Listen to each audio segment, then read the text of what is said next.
I'm opening. We have an eye, part of a nostril, 2 teeth. One of the teeth has a small cavity. Close call, folks, but I think we got here just in time. Presented by Maria Menounos and Kevin Undergaro. This is Anatomy of a Movie. In-depth discussions and breakdowns of various movie titles. And now that you've seen the movie, let the dissection begin.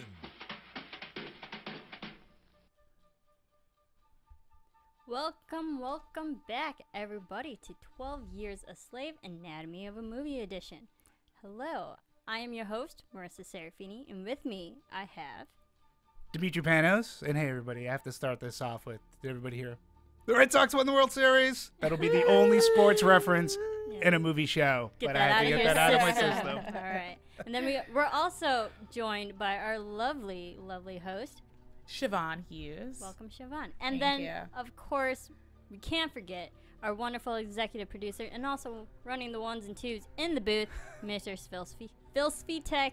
Hello, everybody. I'm excited to be here. And Chevonne Hughes, actually, she was a panelist for Black Hollywood Live's film review of 12 Years a Slave, so she has a great perspective on it.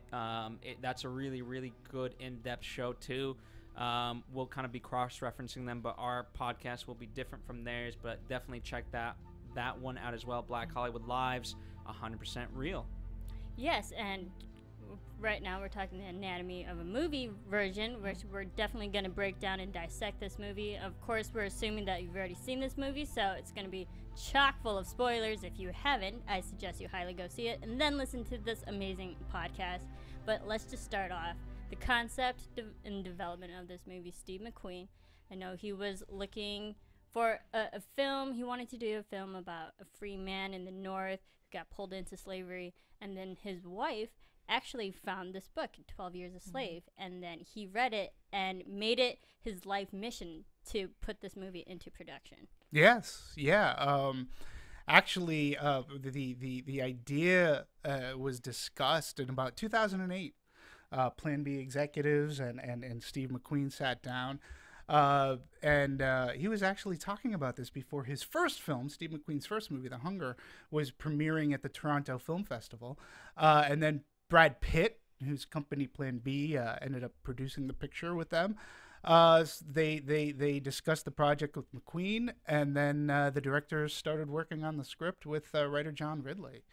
So, it's fascinating that, even as his first movie, because between his first movie and now, he's made a couple of movies.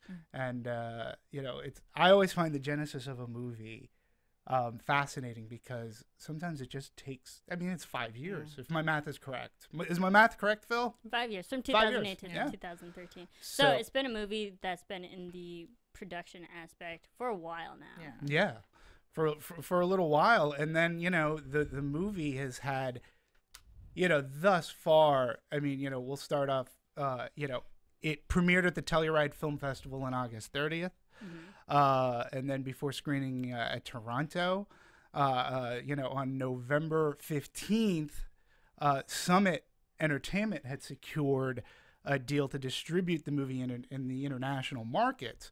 And then just a few weeks before Principal Photography, a company, New Regency Productions, came in and they agreed to co-finance the film.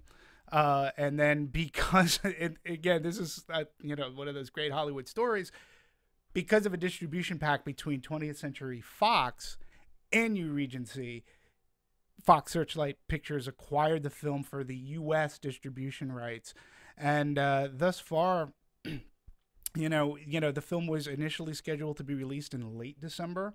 They figured they had a good movie. And I can understand why, because late December, usually November, like October to even January of the next year, that's the whole Oscar season, Academy Award. Yeah, but so you I can have understand why they wanted to release it later, so it'd be like fresh in people's minds to remember for and and you have to release before December 31st to be considered for 2013. But what happened is that they test screened it and the test screenings were so through the roof for the movie. They were like, you know what? We can release this a little bit earlier. So they did. They decided to platform the release, and they went out in October, which for this kind of a movie, you know, when you think about October, you are thinking a little bit lighter fare, maybe a horror movie here or there. And, you know, it opened up. a horror of sense. True. But, you know, right. but it ain't Carrie. Yeah. And, you know, they opened up at 19 screens. And then Which is a little surprising. Sorry to cut you off there. No, but it's all right. I personally haven't heard of this film up until it was really word of mouth that people told me to go see this film, and I did. And then when I found out that it was only originally starting in 19 screens, I can understand why. Sure. Like, why isn't this movie more worldwide? They did that on purpose. Was it Fox Searchlight? Searchlight has released it domestically. They did it on purpose. They wanted that word of mouth. Yeah. They wanted that buzz, which I think is a lot more in this day and age with social media, is a lot more powerful than, you know, getting the well-known critics to, you know, review your film, you know, and release it wide. And it worked too, because I was told by people to go see it, and I'm telling other people to go see it. Yeah, and then, you know, it's already increased by October 25th. It's increased to 123 screens, and this past weekend, November 1st, it's 400, for this past weekend, 412 screens. So, you know, Fox Searchlight, no stranger to how to platform a movie. You may remember the movie Juno, you know, which was released by Fox Searchlight, and, you know, great. They had a similar kind of rollout, let the word of mouth, like you were saying, let that work. And, you know, the momentum of this particular picture is going to last all through the holiday season. And it's going, you know, it's weird. We got a ton of blockbusters coming out between now and the end of December. 12 Years a Slave is going to navigate those waters, and it's still going to be talked about. It's still going to be around come the end of the year. And then once that, you know, as you start getting into December, you start hearing the Academy buzz. And once that picks up, this movie, in my opinion, will definitely be, you know, on the top of a lot of people's lists. And, you know, that'll continue that fuel for the fire, so to speak. And it'll continue to play out. Right. I think it even helps just the award race for the actors in the film. Sure. Like Michael Fassbender said, he just, after the whole tremendous effort of campaigning last year for Shame, he's like, I'm not doing it again. So I think this year we can safely say he probably doesn't need to do much. You know, my whole thought on that, and I get it, and I respect him saying that. Trust me, you know, Fox Searchlight, if they want him to really push, they will pay him to act like a nominee. So, you know, and he'll most likely take it. I'm sure he'll do an interview or two. You know, I get what he's saying, and we can talk about the Academy Awards and politics later on, but I totally see where he was coming from, you know. I think that, you know, the other cool thing about this movie is that, you know, when you talk about opening on 19 screens, its opening weekend was $923,000. So, you know, we're almost at $1 million on 19 screens. That's incredible. And to date, since then, you know, it's up to 9.4 million as of yesterday, November 5th. For a movie that's on 412 screens, that says something. And it's a freight train. It talks about the little movie that could, pretty much. Because, and what's different about this movie is that the story, what's going on in this film will last forever, because it is based off a true story of Solomon Northup, a free man from New York, who was captured into slavery and was forced to be a slave for 12 years.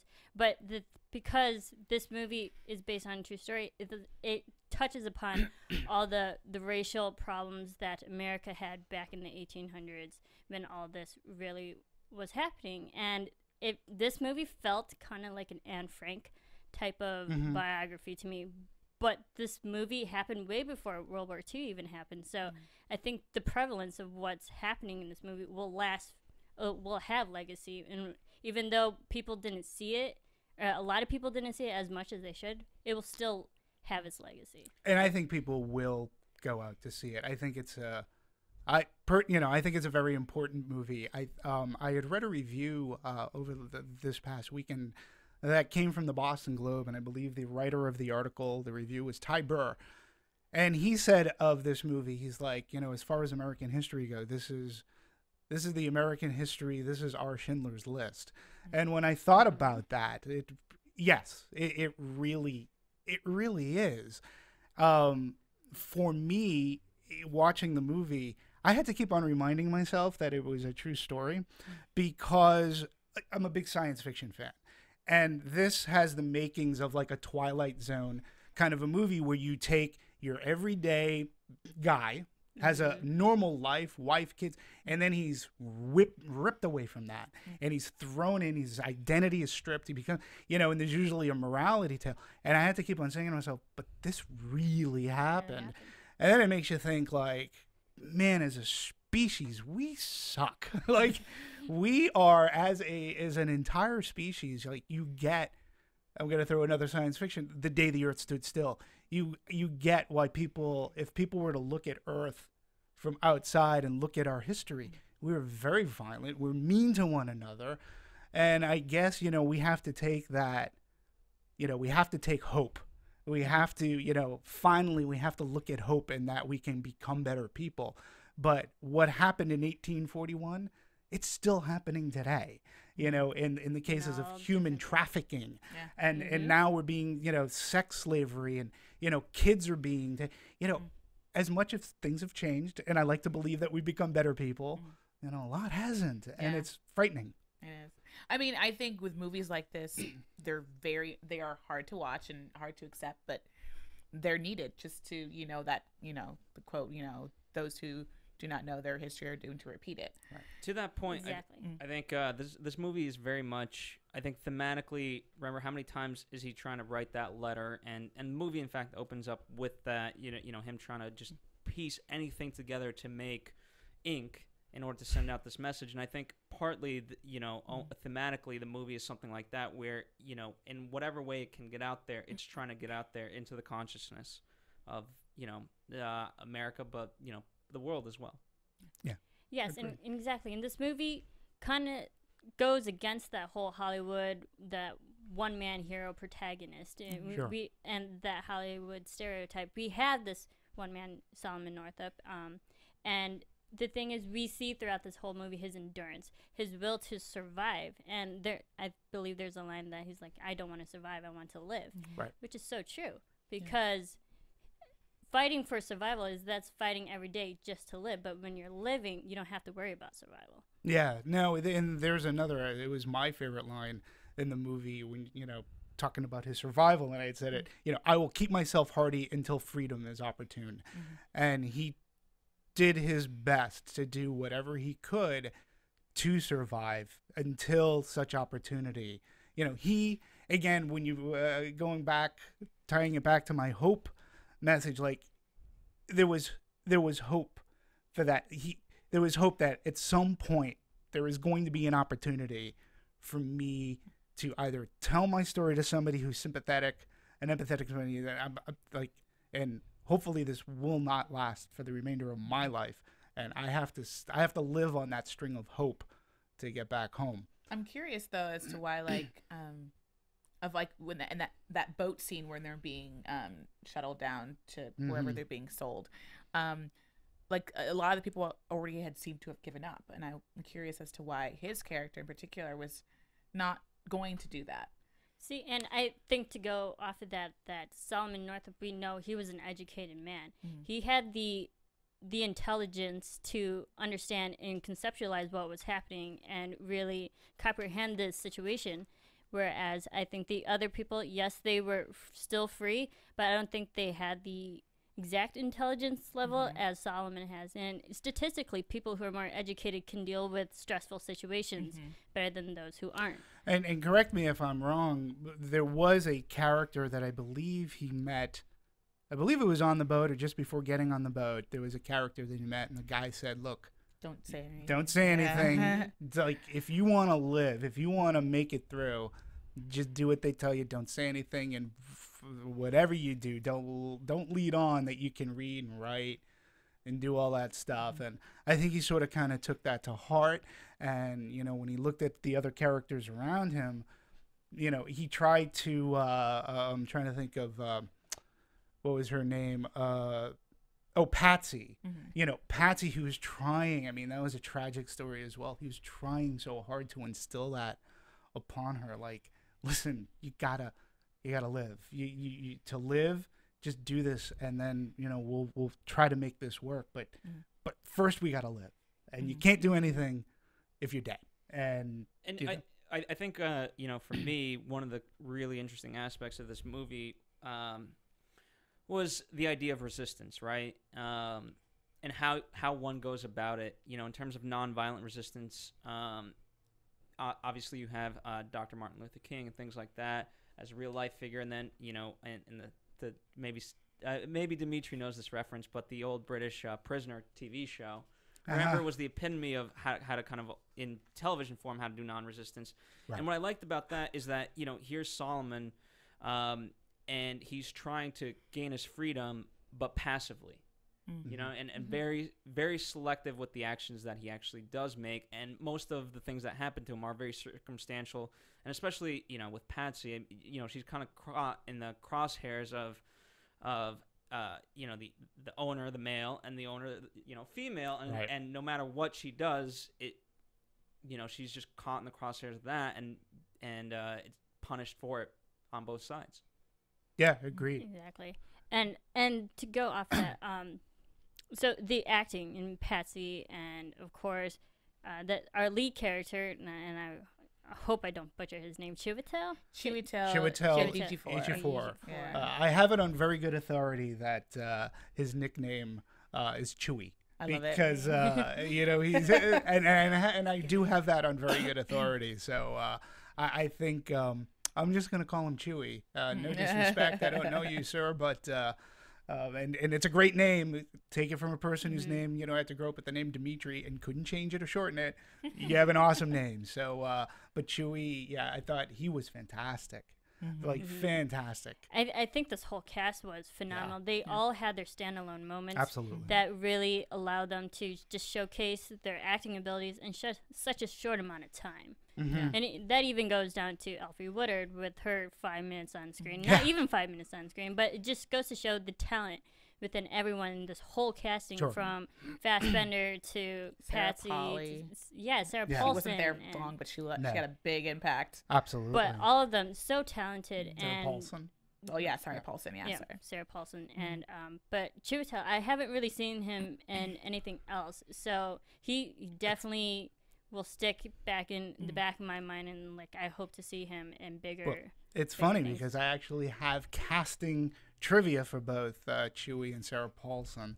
I remember Chewy from the first movie I ever saw him in was in the movie Serenity, which is based off of Firefly, and he was the big bad. He was Joss's big bad in that. And if you remember the movie, he was the guy that would like sort of kind of punch in the back, hit that nerve cluster, paralyze you, and he'd have the person fall on the sword. And he was Mal Reynolds' nemesis. And I remember seeing the movie, and I'm a big Firefly Serenity fan, but I was like, this guy's great. I don't know who he is, but he was fantastic. And, you know, he's been in movies like Kinky Boots. He was amazing in Kinky Boots and Inside Man, and you know, he was in Salt as well. And every performance, I always notice this guy, he's got a presence. He's got a great presence on screen. I think this movie, you know, to me, you know, he was really given a great, it's one of those, you know, opportunity of a lifetime roles. And I thought he took everything that he's, you know, embodied in movies, and he was just fantastic. I mean, to me, nomination worthy. He initially didn't want it. That he was given the opportunity. He was like, this is too big of a role. It's very intimidating. I don't know very many actors who would just jump straight in like that. Sure. But he said that this role is changed his life like no other roles, like the ones you mentioned before, have done. Yeah, I can understand his hesitation, but I got to give him applause for allowing himself to step into such a serious type of movie and such a serious, real story that happened. Yeah, I also think that it also says a lot about the director, Steve McQueen. I think that, you know, you're able to get these kind of performances out of people because they do have respect for that movie making process and for your director. Mm-hmm. And as a director, he got what he wanted out of his performers and his shots. And, you know, to me, when a movie works on all cylinders, it's because it is a whole cast and crew effort. And, you know, I think, you know, great props to Steve McQueen. And I think his actors showed him the respect. And they really stepped up. And we've seen some people, even somebody like Paul Giamatti, who, you know, again, only in the movie for 5 minutes. But, you know, again, you look at him and what an ass. And yeah, because he slaps him. Yeah. He slaps Solomon right off the bat. And he kind of sets the tone for all the white men that we're about to see. Sure. All the slave owners that we're about to see throughout the movie. And again, from a screenwriting perspective, that character's name, Paul Giamatti's character's name, was Freeman.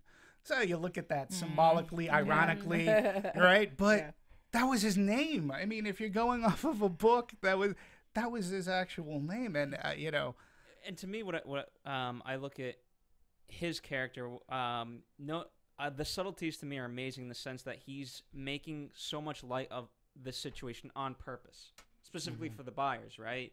You know, Right. Because you could see kind of all of them are half torn about this, especially if families are being torn apart, and the fact that he's so just business wise and comedic, you know, about everything that's going on. It for the white owners, it kind of does slightly lighten the mood. Yeah. I mean, to the point where eventually, you know, finally they bring the woman back, and the wife comes out and she's like, "Just eat up. You'll forget about your kids soon enough." Oh. Yeah. Like she was an animal or something. Like she was like a dog being separated from Property. her Property. pups, you Property. know? And Yeah. they kept saying that line, it's human property. Yeah. But it's not a person, it's a thing that's tangible and you can pass along from thing to thing. Yeah, and it's So inhumane. agreed. And you know, it's funny. We'll go back. I know we should go back to the acting, but Yes. since you mentioned property, you know, Michael Fassbender's character kept on Edwin Epps. He kept on saying, you know, I'll treat my property. It's my property. I'll treat it as I feel fit. And wow, like if that's the way you treat your property, like it just made me wonder. Well, you're not treating your fields that way. You're not like the word property has so many different meanings. I found, like, you know, it's like, you know, you treat your body as a temple. Well, his whole thing was like sort of kind of you treat your property like a temple, especially when it came to his cotton. Yeah. But yet the people that he called property, he treated them like garbage. So it was a contradiction to me, you know, as to property. But we could talk Michael Fassbender since we're, you know, Yes, his because performance. we're on Mr. Edwin Epps. Epps. I thought Michael Fassbender was amazing. I had just recently seen The Counselor, which is also out in theaters as of right now. I saw that before. I saw 12 Years a Slave, and Fassbender is the protagonist in that movie. And it's a completely 180 role than because he's the good guy in The Counselor, and you feel for him. And then in this movie, he's the complete opposite, and he's so gut-wrenching to watch, and he's so brutal and cruel to everyone and everything he does. And it's just, I had a hard time believing it because I just saw The Counselor. I was like, wow, this man is so sociopathic. Yeah. It was mind-blowing. Ice in his veins. Well, you had mentioned like the director before, Steve McQueen, with his actors, and Sure. Fassbender. I remember seeing a couple of interviews, and he always had said the same thing in regards to Steve McQueen's style, which was that he allowed everyone to fully live in their role, and that it was just safe environment and safe set. That, you know, if you would drop the ball in some way, there'd always be someone there to help you. And he said that because of this, they were able to get certain moments that, given it was another set or another director, would have been impossible to get. I agree. Yeah. And again, they've worked together before. Several times. Yeah. And, you know, I mean, there was one scene in particular. Well, I mean, a couple, but there was one that really stands out to me, and that was the scene where he comes up to Solomon, puts his arm around him, and he tells that. He goes, "So, He's like, I understand that this Armsby gentleman, you were writing a letter. He goes, you write a letter and you were going to have him deliver it. And you know, he didn't know what to do. And he's like, no, I tell you, sir, I did not do that. I can't write. I can't do anything. And Fassbender was just staring at him. Not one line. And it just hung. And he just looked at him. And it was so uncomfortable. And I could have swore it. To me, it felt like it was like 15 minutes. And it was probably only like 2. But on screen time with no dialogue, 2 minutes is a long time. But he held it. And yeah, he was really good at being really bad. But he was, again, I think nominatable. And unless somebody for supporting actor, you know, he would be the person that they're going to have to try to knock off whoever gets nominated. Oh, definitely. And the other supporting actors that we should also talk about, Benedict Cumberbatch, he was also in this movie. He played Ford, the first slave owner of Solomon, the more nicer, more caring, I guess you can say, slave owner. And I appreciated Benedict in this movie. I thought he did really good. I felt for him. He didn't seem like the mean guy that we were expecting. He was a complete opposite of what Edwin Epps was. Yeah. I mean, I don't know, like from a movie standpoint, slavery obviously not a good thing, and when he gets kidnapped and he's on that boat and he's being sold, you know, this is atrocious, this is atrocity, and from a movie standpoint, you just expect it to get like worse. And he ends up with Benedict Cumberbatch. Now, he's still a slave, but you were expecting worse. You were expecting actually Michael Fassbender. You were expecting that right off the bat. So when you have a character like Ford was that character's name, come in and actually, I almost got the sense that Ford knew that Solomon may have been a little bit more educated too, you know, and but he was happy to have him because he did increase productivity through his smarts and his engineering. And you know, he awarded that in the way you would expect people to reward something, but in the back of your head you still got to say he's still a slave. He's still property. But when those moments where he would recognize that Solomon wasn't a normal slave per se, I think there were glimpses of him noticing that. He's like, oh well, I got this great slave. He's so smart. He plays the violin. You know, almost he was proud of him as an object rather than as a friend. That's a great way. Yeah, it's absolutely. So, proud of him as an object. Yeah. I thought how Ford treated Solomon was really interesting because we see he even gives Solomon a little bit of power. He gives him a little bit of authority to spearhead this engineering project that they were working on going down the river. And then so he gives Solomon a little bit of freedom and authority. Sure. And then so kind of building his character in that way instead of breaking him down. And then when Solomon was actually successful in the project, he rewards them with a violin, which actually helps Solomon throughout his whole years of all the slavery and servitude. And because the violin, it was Solomon's peace of mind. It helped. It was his safe haven, I guess. It helped him with the music and made him. It had him go to like his happy place, and it helped him survive over the years. And it was also his other ways of making money on his own. Sure. You know, but then then unfortunately, there's always the fly in the ointment, and this one is played by, and the character's name is Tibbets, or Tibbets, right? Yeah. You know, played by Paul Dano, who, you know, listen, I don't know the gentleman. I'm sure he's a really nice guy. I'm sure he's great to everybody, but man, this guy gets Creep of the Year. Earlier this year, you know, you see him in Prisoner, and in this movie, he's just, again, he's just downright nasty. And the introduction of that character, again, another very uncomfortable scene, you know, with him singing his rhyming song, and it was just... You can say it.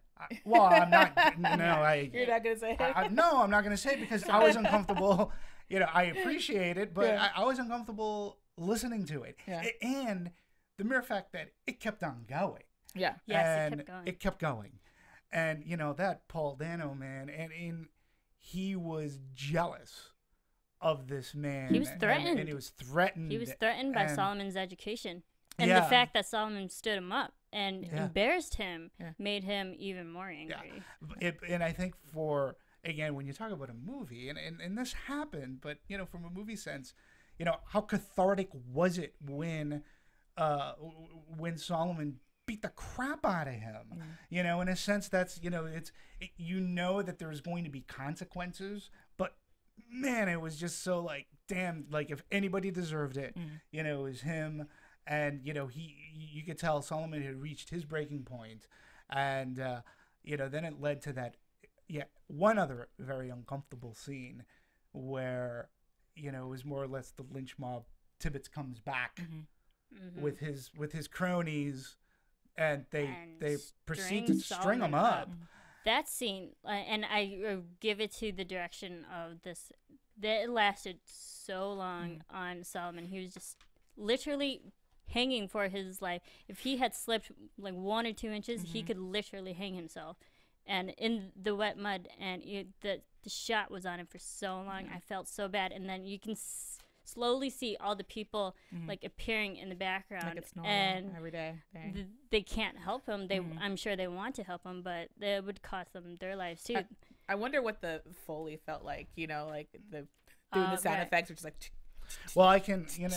And that's what we'll talk about more about sound effects too. But the sound effect in this particular scene, it was so subtle, but yes, so effective because we're seeing this man hang. It's so still, and then the little soft sound just made it like amplified everything. Yeah, and I don't necessarily mean to read, but I picked up this. There was an interview with Sean Bobbitt, who's the cinematographer on this movie. And he was specifically asked about this scene. And, you know, he was like, you know, to him, he said this was the absolute crucial scene because it exemplified and embodied what slavery was. He goes, I mean, here's a man on the edge of death and no one can help him because he belongs to someone else. He goes, it's difficult to comprehend in an abstract way. He goes, but hopefully the emotional effect of it is heightened by the fact that you are not let go. And it continues to play on. And if you weren't, his quote is, if you weren't squirming in your seat by the end of it, then we kind of failed. And yeah, well, he succeeded. And my only question is, I'll throw this out to the group is, so you had Ford's second in command, so to speak. Okay. He comes to, I'm going to say he sort of saves the day, because he runs Paul Dano's character, Tibbets, off and his cronies off. But yet he left him there.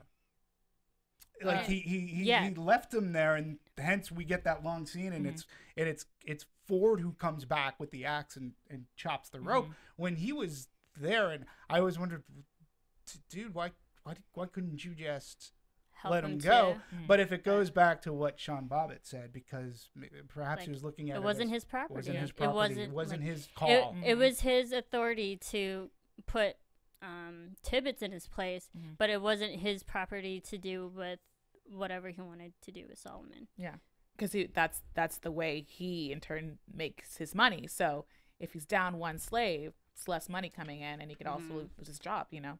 Yeah, because Ford still had a debt. To pay with Solomon.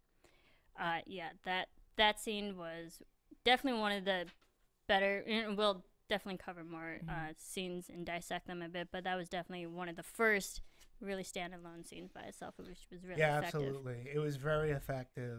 And just, again, it was one of those scenes that it's a one-take scene. And, just very uncomfortable up until, Ford or Benedict Cumberbatch's character comes in. It was good to see Benedict Cumberbatch play sort of like a nice guy. Yeah. He's all over the theaters this year. Oh yeah. Good for him, is what I say. I just want him to see him back in Sherlock. Yeah. That's his first priority. It's coming. So after this particular, when Ford cuts him down, he told Solomon that he's been sold to another slave owner, in which we go to only because Epps, of course. only because Tibbets was Gonna come he for was, him. he was eventually. coming Yeah, back to kill him. Yeah. Yeah, exactly. And, And- he and I said mean- that like once Tibbets has it set in his mind, he's gonna make sure it's done. So he was pretty much protecting his slave. And I by think he was selling him to protecting another himself person. as So well. was it really that far beyond Tibbets's I don't know, ability to go travel to wherever this other slave is being sold to kill him there? I don't you think it might have been about more than just trying to save Solomon from Tibbets? Well, I think I think there was property issue. I think Cumberbatch's character Ford. I think he was thinking of his family not getting caught in the crossfire because it seemed like this guy was going to come in, storm the house, and start shooting. Yep. And I think he was upset too with Cumberbatch because Ford didn't stand up for him. But to your point regarding Tibbets, I was just wondering if perhaps it almost seemed to be almost secretive because we got to get you out of here. I've tried contacting some people, but we're gonna sneak you out of here tonight. And with I don't know. That's the one thing I never got a geography, so I didn't know how far off Edwin Epps's plantation was from Ford's plantation, and how far they had to travel.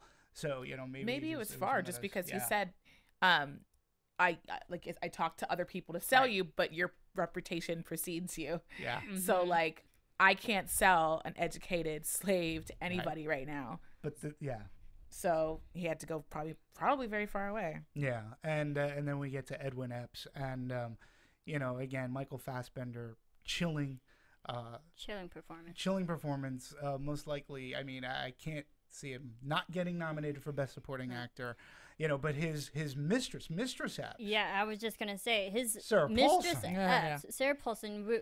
I've known her for the more lighter comedic roles, and Oh, this absolutely. was completely different from what we're used to seeing her. So cold, so very sociopath, and kind of emasculating towards Epps, and puts Sure. him in his place because she's always saying, "Don't." Like how to treat Patsy and whatnot. And she's throwing glass at Slave's face, like That just scene- the cruelty in her. And she coerces Epps to do certain things to Patsy. Makes me wonder how many actions that Epps did to these slaves were really his mistress saying all this, and he's just executing them rather than just Epps in his own dark demeanor. Yeah, I found a lot of her anger was fueled by Edwin, like in a sense because of his, for his indiscretions, and plenty there may be, and her anger towards the property, the slaves, was different because of her husband's actions and what he did. Listen, that scene where she throws a scotch decanter.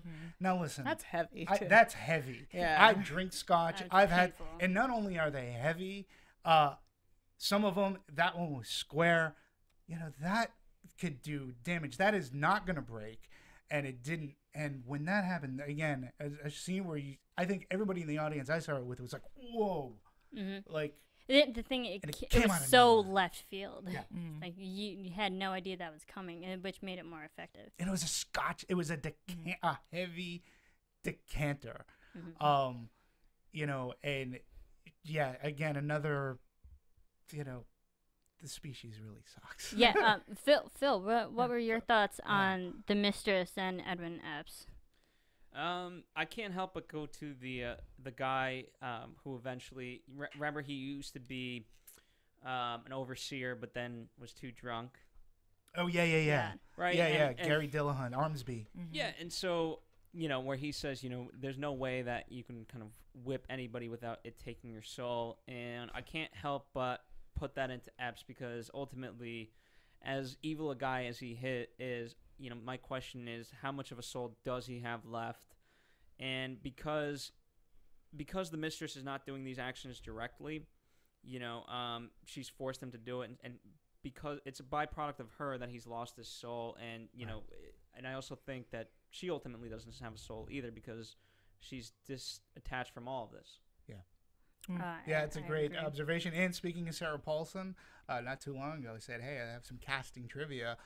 Both Sarah Paulson and Chewie were in Serenity together. She was a doctor in. She was the doctor. Yeah, in the video. She was the doctor in the video. So I'm not sure if they had screen time together, if they even met, but they were in one movie together previous. So Question. Let me ask you guys this. Yeah. Because obviously throughout the whole movie, he stayed true. I didn't do it.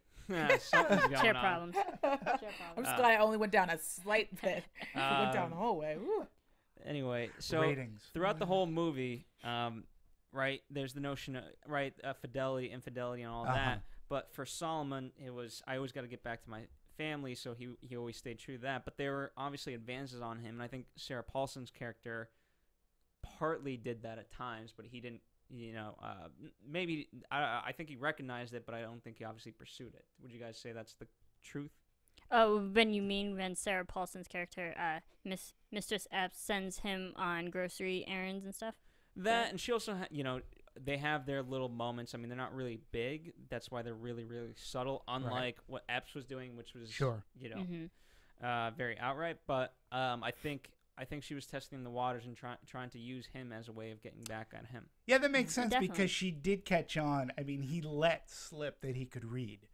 When the first time she gave him a list, he said, "Get this from the general store," and he opened it up and he read, and she goes, "Do you know how to read?" And he's like, "No," but I think it was led on, and I mean, to your point, Phil, I think that's a good point. Especially one of the reasons why not only can read, but he's also the one slave that's really angering Epps, and so.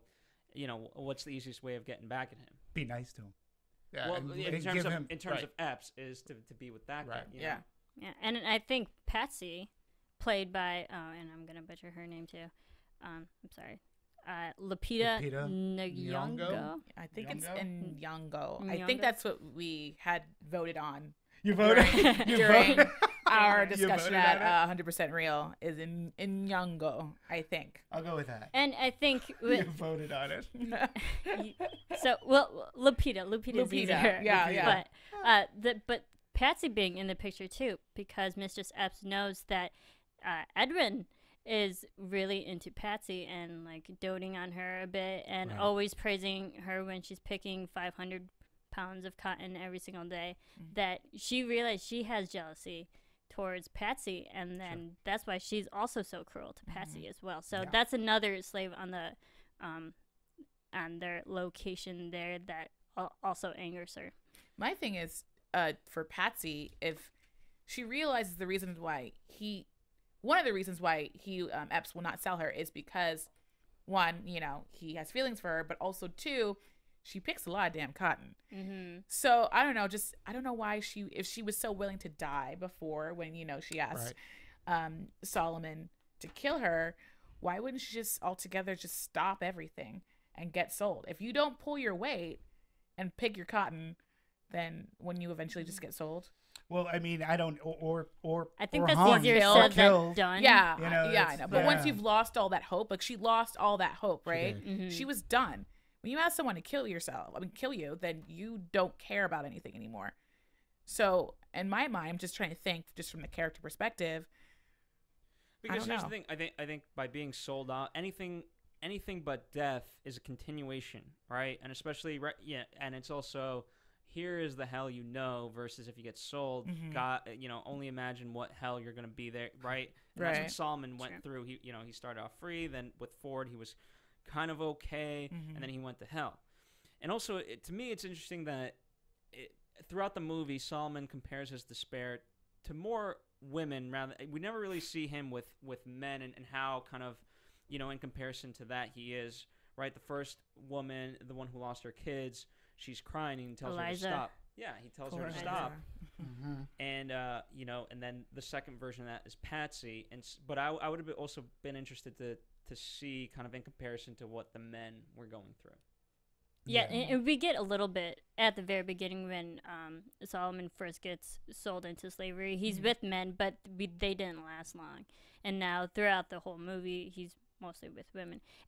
But again, too, take that a step further. It was men who betrayed him.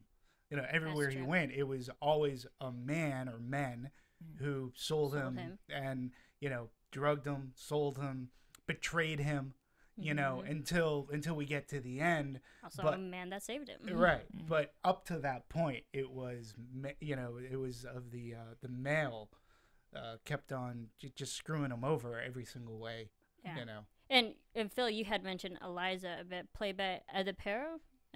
We didn't. I'm really sorry, talk I'm about her that butchering much. all these names, and but Eliza, she cried a lot in this movie, and I can understand being ripped away from your children, and she cried a lot, and it bothered me. But then when I had listened to the 12 Years a Slave book after this movie, I understood why she cried so much, because Eliza, she had actually, her and her children have actually already been in slavery for years, and she was promised that she was going to get free papers for her and her children on that very day that Solomon went with her. So on the day that she was promised to get her free papers, she was sold back into slavery. And then she was ripped away from her children. So all that crying just made it all the more sense why she was so devastated for so long. It's fascinating you say that. I would wonder why the writer wouldn't just put in a throwaway line that says, I was supposed Solomon, to be you free don't understand. today. I was supposed to be free to. I mean, I guess, listen, kids being taken away for a mother, I can only imagine, was harrowing. And if, I just went under the assumption that she was a free woman to begin with and having everything. But, I didn't. She was already a slave, supposed to be gaining her freedom that day, but sold back into slavery. That's fascinating. That adds so much more to the character. I think maybe they let it sit there for a little bit, mostly because that's what they do a lot of in this film, is they let you sit with an uncomfortable scene for a while, is maybe to kind of express that freedom for Black people back then, where it's just so in the wind. It just could be given, it could be taken. It was just one day you have it, one day you don't. It was a privilege. Yeah. So it wasn't right. Like before you were saying about John Ridley, like he wanted you to walk out of there feeling a certain way. Right. He wanted film goers nowadays to know what it was like to actually have your freedoms stripped from you, as opposed to what a lot of people nowadays are complaining about. Yeah. I think I remember reading about that. That's what he. And also, for with that, for me, one of the reasons why it's not used is because then you're getting a separation of free black people versus slaves. And I feel one of the nice things that the movie did really well was kind of keep it universal to, as much as it is Solomon's story, it was kind of a universal story. And if you get into some of those specifics, then, unfortunately, I hate to say this, but I will. If you're as a white audience member, there's the separation of, you're looking at it and you're like, okay, well, eventually he's going to be free, but what about all these other black slaves?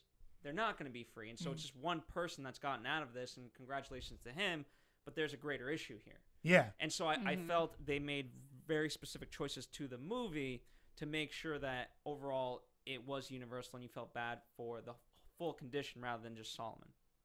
Exactly. Yeah, no, absolutely. But, I feel for all of them, because we saw a little snippet here and there how each of them were treated. I was just, again, my thing is, if that was, in the book, so we have to take it to be true. And, it could have just been a throwaway line, because it makes her story, again, freedom is such a big word that, it makes her story even that more tragic. It's tragic already, but to be put back into it, to be lied, deceit, and to be put back into it with her children when she's almost at, let's say, that finish line, and then to be brought back in, then you really understand. I mean, the pain, you can understand it, and you just would feel, I don't know, it worked the way it is. I was just curious, if they knew that, maybe it's a deleted scene or something. Yeah, and that's the thing that bothered me, because it just goes to show that freedom is something you can just dish out to people, that if you want, and then you can tease it to people. Oh, I'm going to give you freedom. Oh, no, I'm not. Yeah. And that's what really bothered me and made me feel more for Eliza after I had known the fact. So that was the little interesting thing I Yeah. thought about Eliza. But and we also get, and we'll talk more about the scenes, of course, too. But still going off with the staff, a little bit of Brad Pitt Yeah. near the end. He was a producer for this movie, so I think he had to get his acting credit also as Bass. So, what was his name? Samuel Bass. Samuel Bass, who plays who was an abolitionist. Canadian abolitionist. Yeah, I'm from Canada. And at first, So he was very, very kind and nice and proper. Were you? So my question to you guys: were you disrupted by Brad Pitt's appearance cameo in this movie? Did it bother you? Did you like it? It did bother me. Yeah, I'd be honest. I mean, why? Just because it's kind of just throwing a big name into this hodgepodge of like other actors that kind of just it's a distraction of sorts. Especially knowing that he was a producer on it. It's kind of like, oh, you could have gotten another, lesser known actor to do it. And also too, I just have problems with Brad Pitt acting In general? Okay. So, but I mean, I don't know. I liked what his character had to say. Yeah. But I just wish it would have been another actor. Just, I don't know. Fair It's enough. distracting. Yeah, I mean, personally for me, I thought it was, it didn't bother me. I knew going in that he was going to be in it, and I don't think he was doing it as personally, I don't think he was doing it as like a vanity project. I don't think he was, he's not going to be given, his capacity come award season will be a producer. So if it were to get Best Picture, he gets an Academy Award, but he's not going to get it for his acting chops. Yeah, because he was only in it for 5 minutes. And, that character, he was a great character. Very important character. Very important character. And, and again, that relationship, because Solomon had been screwed over so many times by different other men, you saw the trepidation, and I don't know if I can tell you this because, you could screw me over too. And, I think that having a character that truly was nice and kind and meant and stood behind his words, and being that he was an abolitionist, he's from Canada, and the mere fact that he was able to stand up to Epps, I was actually sort of kind of nervous. I thought Epps was going to come back and fire him and then kill him. See, and for back talking to him on his property. The thing, I didn't mind Brad Pitt being in this movie. I knew he was going to make a cameo, and I'm glad it was at the very last minute because so much had already happened. Like all the gruesome stuff has already been done past. And then seeing Brad Pitt, it was like that sigh of relief, like, oh, there's hope again. And the person that he portrayed, Bass, we knew that he was helping in the liberation of Solomon, and I liked him. And the thing about Brad Pitt is that the character that he tends to play, they're always like things you want to talk about. And he's the guy that you want to talk about because he helped in saving pretty much the movie and saving the character in the movie, and like just putting that nice tie on at that little bow at the end of the movie. Yeah, and he has that, sort of kind of oh shucks charm, of the country and the carpenter, but at the same time, the mere fact that character Bass stood up to Epps when they had that heated conversation about property. That was to me that was a actually really happened great too. Yeah. So in the book, Solomon said that he was kind of eavesdropping a little bit on that conversation, even though he was still in the vicinity, but it got heated. But the thing is, Bass was a free man, and he was a very strong liberal man who had opinions and whatnot. But because he was free, Edwin Epps couldn't do anything about it. Like he could have killed him. Yeah, he with had no consequence. No, he had his right to say whatever he felt. Yeah. And there was a line where Bass said, "I have the freedom to leave whenever I want." And that was really true because that's something we don't think of. I mean, we as citizens here in America, we have the freedom to do whatever we want. But them as slaves, they don't have that freedom, which made it really kind of subtle, and it really hit the nail on the head for me. Yeah. Well, hearing that dialogue when I was listening to it, I was like, oh wow, it's beautiful. It's almost like melodic in the actual words that were chosen, and they're word for word almost what Solomon wrote of the actual conversation in the book. Yep. Which is great. Which is, listen, I haven't read the book. But going by what I've learned, it seems to be a faithful adaptation. Would you agree? I mean, would you? I agree, because I had listened to this book, and of course there were more situations that happened on that you can't fit into a 2-hour-long movie. Right. But it was every scene that has happened in this movie happened in the book. Yeah. So it's not like they added anything too extravagant to change the storyline or the pacing of the movie, but it all really was very kind of true to the book. So, let's talk about the direction and the cinematography.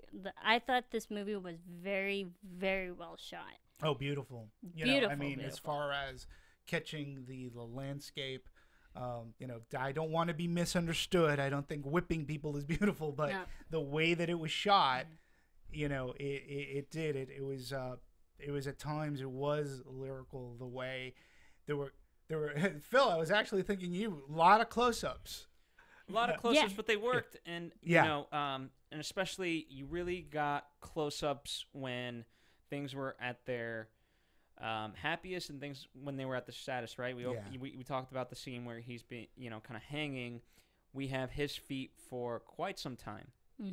But then also opposite that, we have him with his violin a lot of times, right? And, he's always adjusting, making sure it's in tune. And eventually that becomes a motif until right at the end where he's doing it and the string breaks. Right. You know what I mean? And very symbolic. Then, 2 seconds later, the whole violin's on the ground. Yeah.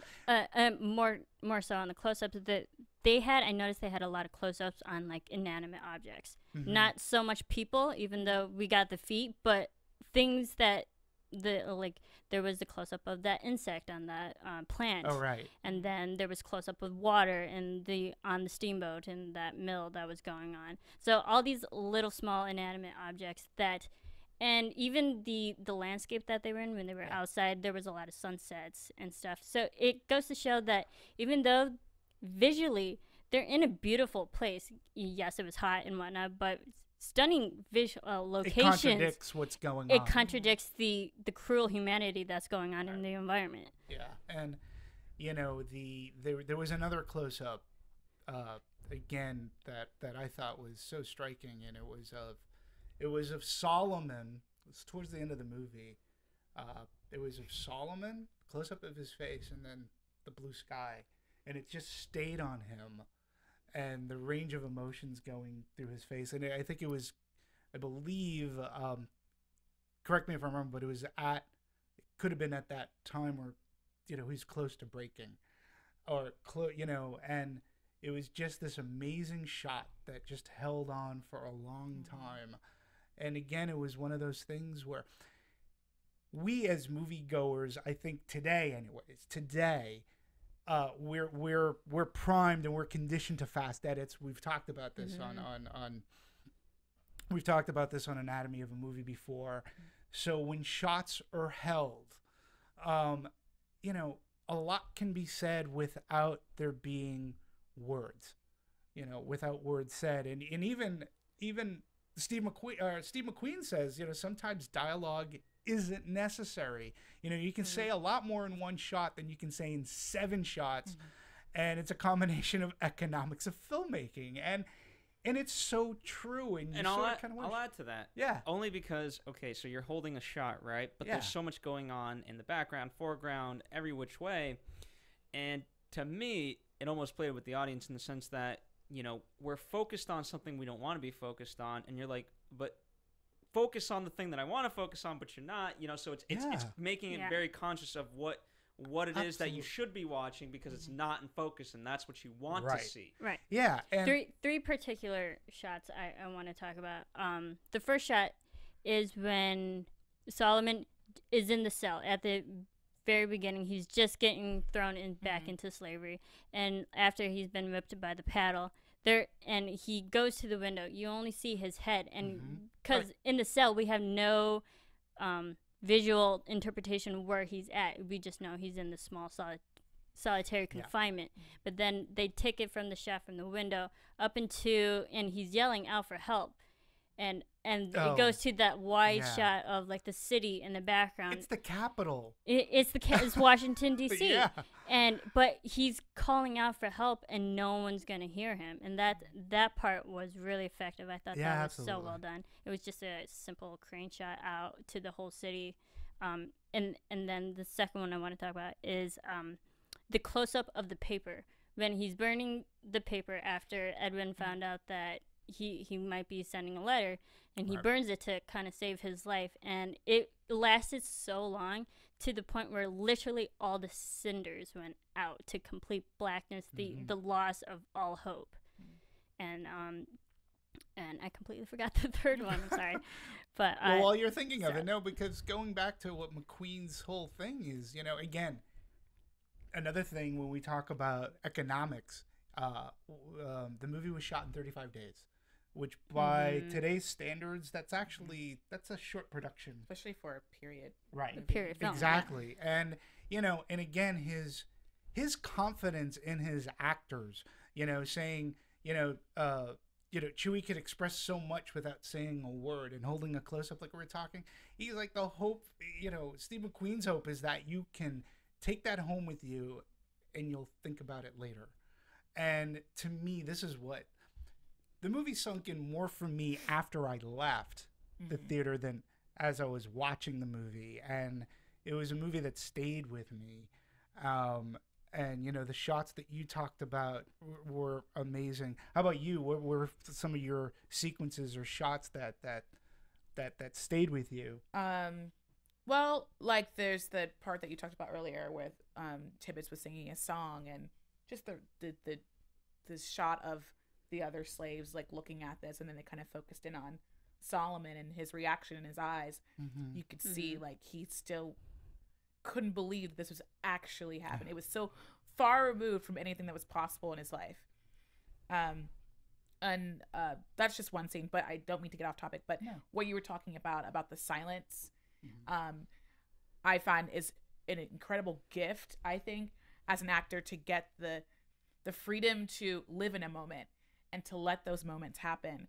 And I think that was the reason why these performances were so great. Yeah. Because you really like it was just no effort, no forcing, completely wonderful. But yeah, I agree. And I remember the last shot that when Solomon, I knew it worked. Yes, thank you. When a plan comes together. Thank you for that. When Solomon had just talked to Bass and talked about like sending that letter out, there was that one shot of him that was on him for maybe a minute long that he's just standing there looking around. And I thought that was so effective because it's so real time. And he finally got that little ounce of hope back. And now he's kind of looking at the world a little bit differently because realizing that he could leave, he could get out. That was more effective. Yeah, I have a feeling that that seems like that was a great shot. And again, I'll go back to the scene that I already talked about, was the scene between Epps and Solomon. Epps has his hand around him, and he's like, "So you're writing letters, I hear." And then he goes, "So are you lying to me?" And he just stares at him, and the shot just goes on. And Solomon had already pleaded his case. He goes, awkward silence. That awkward silence. And this movie lives in awkward silence. Yeah. It's and lives on long shots too. There were so many long shots and scenes that just lasted a good minute, good 2 minutes, and we definitely can't forget the Patsy whipping scene. Yeah, I was gonna say we have to talk about the whipping scene. We have to talk about it. The whole Patsy whipping scene, that was hard to watch, but the truth and all that happening, and what even made it happen in the first place, that she just wanted to get a bar of soap to clean herself, and that's what makes it so sad. something so simple caused something so horrendous to happen. And the way that was shot too, you know, it just, to me, it just brought up, you know, because we talked about Gravity earlier, and Alfonso Cuarón's gift for taking a long shot and moving a camera. That whipping scene was very similar, you know, and I noticed it seemed there were no real, once it there wasn't a cut, so to speak. It was beautifully shot. The whole blocking of going from Solomon to Epps back to Patsy and going around the whole the pole there.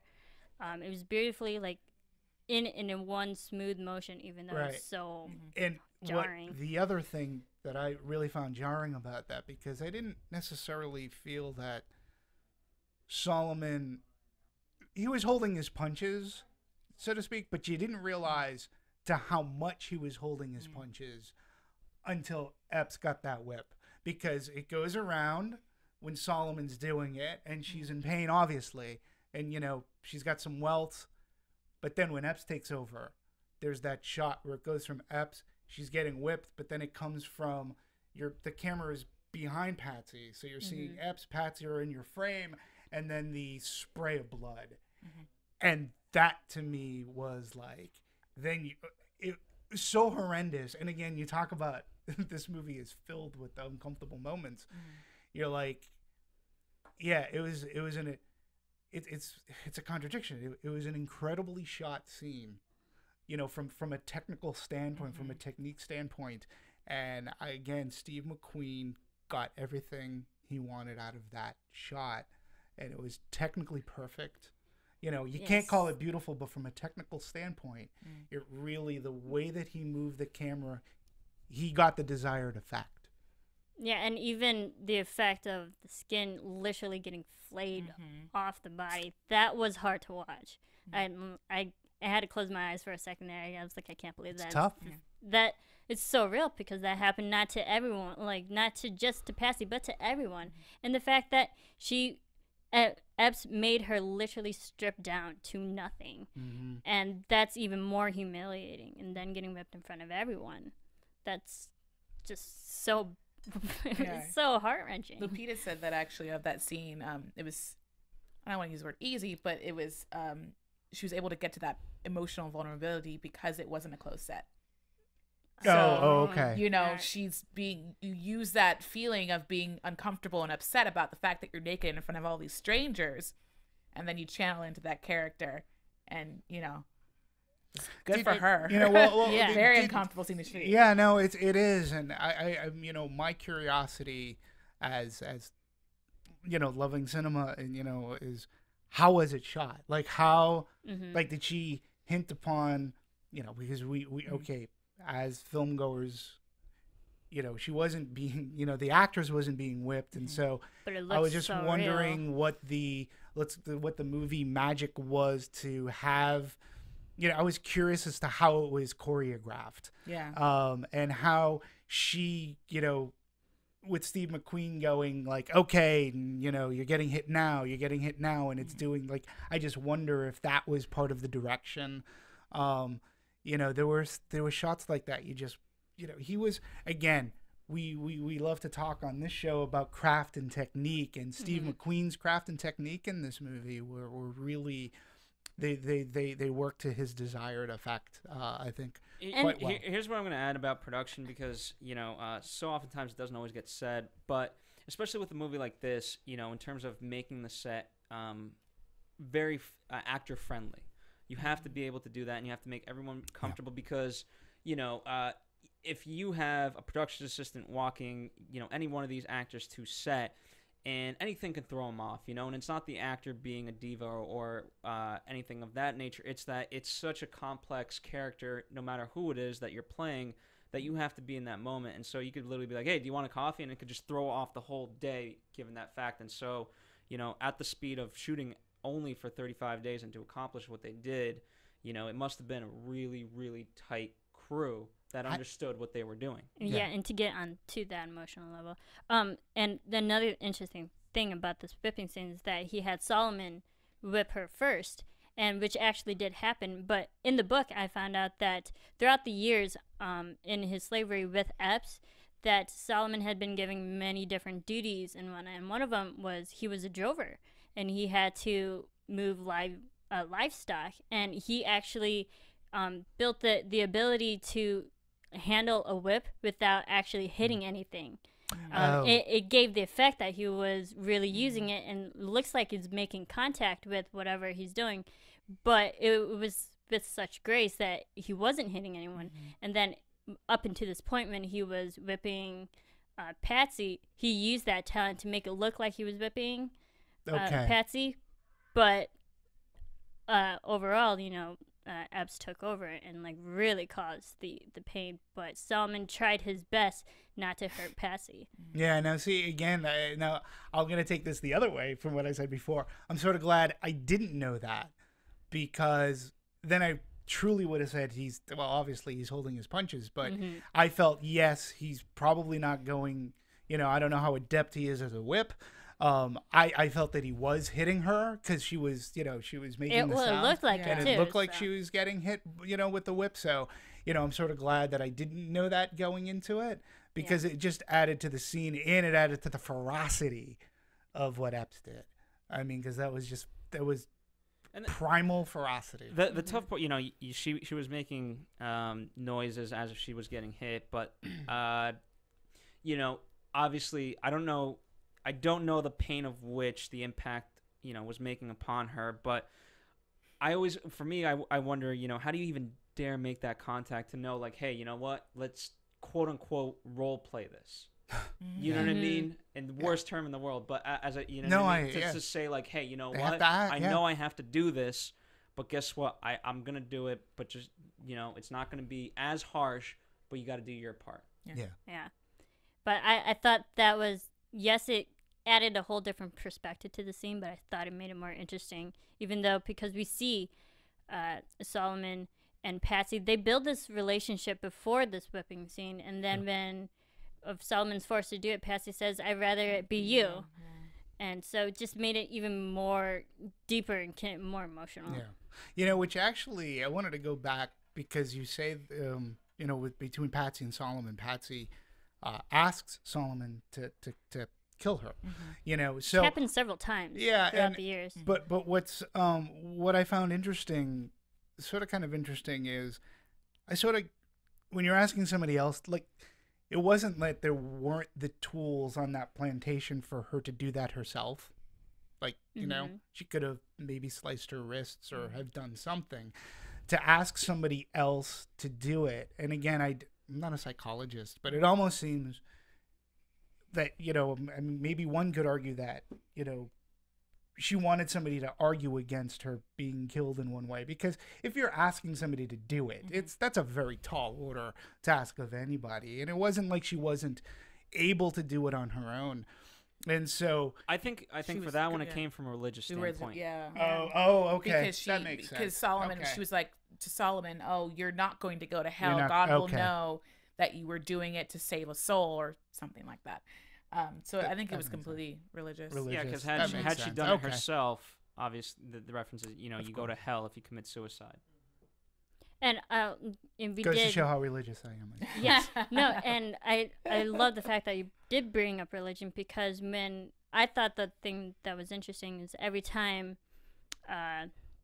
Benedict Cumberbatch, his character, Ford, thank you. You're welcome. Every time Ford read scripture and everything, we'd always hear the audio from the previous scene underlying, still going on, and you can't really tell what Ford's saying throughout the scripture. So it messes up the religion and the real acts that are going on, and it really blurred that line.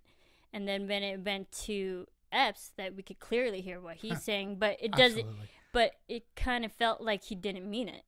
He was saying scripture, but he didn't mean it. Yeah, I don't think they understood what scripture is, because again, it's that it was contrast. Blurred. It was really blurred. And it still is very blurred. Like, I mean, for in real life, it's blurred. It is. Absolutely. People spout scripture and don't really know the meaning of it. Trust me, there's another and movie. Epps took it literally. He said there was that one passage that stripes, all those the certain number of 100 stripes and whatnot. He took it literally. Yeah. He's like, that's scripture. If it says it in the Bible, then it's gonna happen to you. Yeah. So I thought that was really kind of interesting how they touched upon To that. me, there's nothing more fearful than a character who hides behind religion. Oh, I Like, agree. To justify their actions and their violence and their evil. That's just because faith, I think, is so strong. It can really allow you to do anything you want to do. And it's terrifying because those kinds of people don't wane. They don't change their minds. And it's you can't fight crazy. Yeah. And you're right. And they are very fearful people out there. And I saw another movie that dealt with something similar called Philomena. It's religion and standing by or hiding behind religion to make your right as might kind of stance. It's very frightening. Yeah. And when you look at Epps too, that character, come on, if you're really reading the scripture and you're taking it literally, how can you be treating people this way? Yeah, Again, another one of those contradictions that movie brings up. I remember there was a quote. Oh, sorry. Yeah. Oh, no worries. Go ahead, say your quote. I just wanted to announce that we have Eboni K. Williams coming in. We know Chevonne has given up a lot of Eboni. her time, and she has to get going. So we're gonna do it. Well, before Chevonne leaves, I want to ask a quick question because one thing we haven't discussed yet. What are your, number one, thank you for coming on board thank you so much. and thanks for being a guest host. A pleasure to meet you. So- Tell us again. We didn't get to talk about how we felt about the movie. So, how did you? Yeah, your thoughts on the movie as a whole. My thoughts on the movie is, I originally didn't want to see this movie, to be honest. Okay. It's just something that I was like, oh, I know exactly what this is going to be. It's not because I didn't know it was going to, of course it was going to be good, but because it would be hard for me to watch, But I'm glad I did it. It was exhausting. It was tiring, but it was, I'm glad I did it. And it opened your eyes. It opened my eyes, and it's a story that needs to be told. It's a story that needs to be seen and talked about. I'm very grateful that this movie has been made in my time when I'm able to see it and appreciate it. Excellent. Well, thank you so much for joining us. And we appreciate your time here. One last quick question. Where can the people find you? Oh, you can find me on Twitter at Chevonne_Hughes. Also, my website, ChevonneHughes.com. I also do the after show for Bad Girls Club on AfterBuzz TV. And 100% Real on Black Hollywood Live. Yes, another great film podcast you should definitely take a listen to. Thank you so much, All right, Chevonne. thank you, guys. Chevonne. It was a pleasure. All right, and while we're switching out, we're also having another lovely panelist join us, Eboni Williams. Welcome, Eboni. Hi, guys. How you doing? Good. Hello. How are you? Great. Thank you Demetri, so much for joining us Oh, today. Of course, my pleasure. And it's a very important film to talk about. So. Yeah, so we agree that we've touched a lot of the main focus scenes. We just wrapped up pretty much the whole whipping scene with Patsy. And what were your quick thoughts of this overall movie so far? Oh gosh, a lot of thoughts. I come from a background, by the way. One of my majors in undergrad was African and African American history and studies. So I've studied this time period and genre extensively.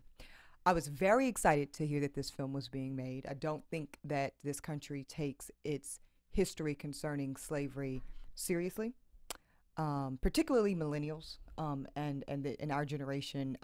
It's something that collectively we carry a lot of misunderstanding and shame about, and I'll get to that in a deeper into our analysis.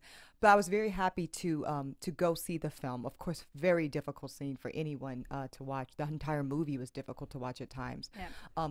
But ultimately, the story of Solomon is the story of the will to survive, and he talks about that from start to finish. And even in the last scene, it's not as if this is some happy ending. And that was the thing I caution people about. When you go see this movie, and do understand you need to go see this movie, but do not go with the expectation of some happy payoff. at the end. It's not like Django. It's not like some other films we've seen made, or even to that degree, Amistad, where you leave the film feeling as if the journey was somehow worth it. It's never worth it, and this film doesn't provide that either. Yeah, no, I mean, I agree with you. The ending for me, I looked at it, again from a little bit, the psychology of it all is he comes back and he apologizes to his family. That's what I thought was. And that is what that impacted me the most. Like, I'm sorry. And it's like, you didn't do anything wrong. And when there were title cards that came up prior to the credit roll, saying, he took this to court. Yes.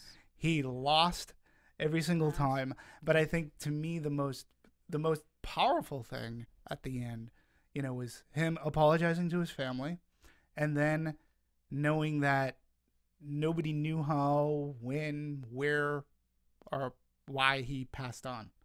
Like, it was a mystery. And today it still is a mystery as to what happened. So you sort of kind of know that, and of course you would understand that you don't know how much farther the family life continued, and it probably was not. Well, we know Solomon, after he regained his freedom, he went to court, but he also talked about the slavery, and he talked. He was a huge abolitionist. Yes, he was very active, and he helped with the Underground Railroad and liberation and all that. But for him to pass away,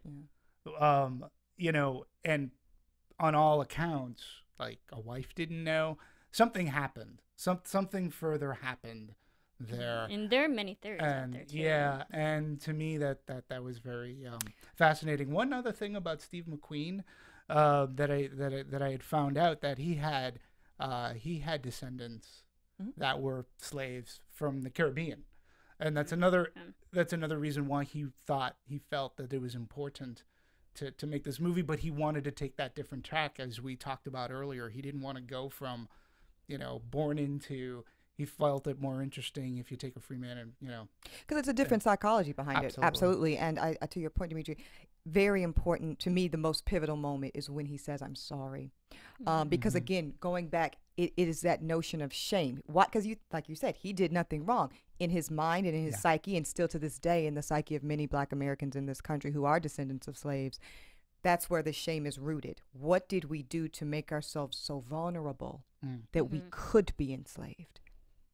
You see what I'm saying? And that's a really deep disconnect that many people struggle with, and that's the root of why it's so difficult to even have these conversations and have these films get to production in the first place. Yeah. That inherent belief that was literally beaten into them by submission, that they're in the wrong and that the white Caucasian people were in the right. Yeah, and they could, again, McQueen in interviews has said that, another interesting fact was that prior to 1841, when this went down, in 1811, before Solomon even got to the plantation and whatnot, a lot of, there was revolt on the plantations, and they were really, put down, and it says, and he goes on, like 100 slaves from this revolt on the plantations, like they were just killed, and then their bodies were shown as examples. And again, I said it at the top of the show, as a species, we can really suck sometimes. And and this movie exemplifies it. And we were talking earlier too about things have changed, but a lot hasn't. Human trafficking today is still. Here's what I want to say to that point, only because you brought up Schindler's List and Holocaust and things like that, and the problem becomes, you speak of these things and it almost seems like an anomaly. Everyone wants to chalk it up to that, but the fact is there's tons of Holocaust going on today. Just not with Nazis and Jews per se, and then obviously we're talking about this movie at length about that, and so people are too quick to write that off as like, oh, that would never happen. But you know what? No. Evil is just an extension of otherwise good morals, and I think that's what people really need to get. You know, Yeah. we talked about, you know, the religion thing, and that's where people are justifying, oh, well, you know, I can hide behind religion because in the strict scripture and things like that. And that's why this movie, for me, is really important to talk about and for people to see, is because of that fact, and not to be like, oh, well, that happened, you know, hundreds of years ago. No, that's still happening in various forms today. Well, yeah, Yeah. I'll take it just like one quick step further. You know, the other thing that was going through my head is, what is the age limit? Like, you know, is junior high? Personally, I think that the field trips for kids should be, especially if you're a history teacher, I would say high school. high school. You know, to Wait, see. why so old, guys? Well, I was well, first of all, the violence, of course, and this is a rated R movie, and the nudity within it. I feel because it's such an intense movie. Yeah, but when like, Schindler's I feel List- like adult teenagers, if you're from like the 14 age up, Sure. would understand it rather than grade school, you know, the middle school age. I don't know, because again, I was like, this to me would be a much more important field trip to the movies than, you know, taking the class to Hunger Games. You know, only, you know, I believe this is a part of our history. And to your point where you were Sure. saying, yeah, we're somewhat ashamed of it. And yes, absolutely. But from a learning perspective, you know, when I was a kid, when I was, you know, a hell of a lot younger, and I could have been in grade school, I'd have to check out the years. I mean, there was a very, very big event. Like, this is when TV only had 3 networks, and you had VHS and UHF. The big thing was the miniseries, and Roots was like the big miniseries of the time. And I was young, but I was through school, through my parents. You know, we watched Roots, and I was young at the time. And yes, it doesn't compare to what we have today in 12 Years a Slave. But I was thinking, you know, why not have middle school or, you know, freshman type classes go to this? I know when Schindler's List came out, there was a huge school program, even though that movie was rated R. You know, it was the movie to see because it depicted history in such a real way. stories. Yes. And I, you know, what age do you think? Oh, I think 6th grade and above. I mean, I agree it's really graphic and it's rated R, but the thing is, we got to start integrating these cultural stories at a very as early as we can, because, like you said, Schindler's List for sure. But then even the book. Then maybe if this is too much for elementary or late middle school students to see the film, at least assign the Read the book, book. because I Required know reading. you know, of course, we all read Night sitting at this table, I'm sure, or something like it, to familiarize yourself with the story of the Holocaust and the horror associated with it, so we can have a better place of understanding. And that just has to happen for all of us as Americans, but also, again, particularly for the Black American consciousness in this country. You guys, we are all ashamed of slavery, but I can speak to the perspective of a lot of people in the Black community. We have a particular shame associated. Again, not that it was our fault, but we don't, many of us don't, and I don't fully understand how this happened to us. And like Phil said, this could happen today under the right set of circumstances to several different cultural groups in this country. We know it still happens to women. It certainly happens to children.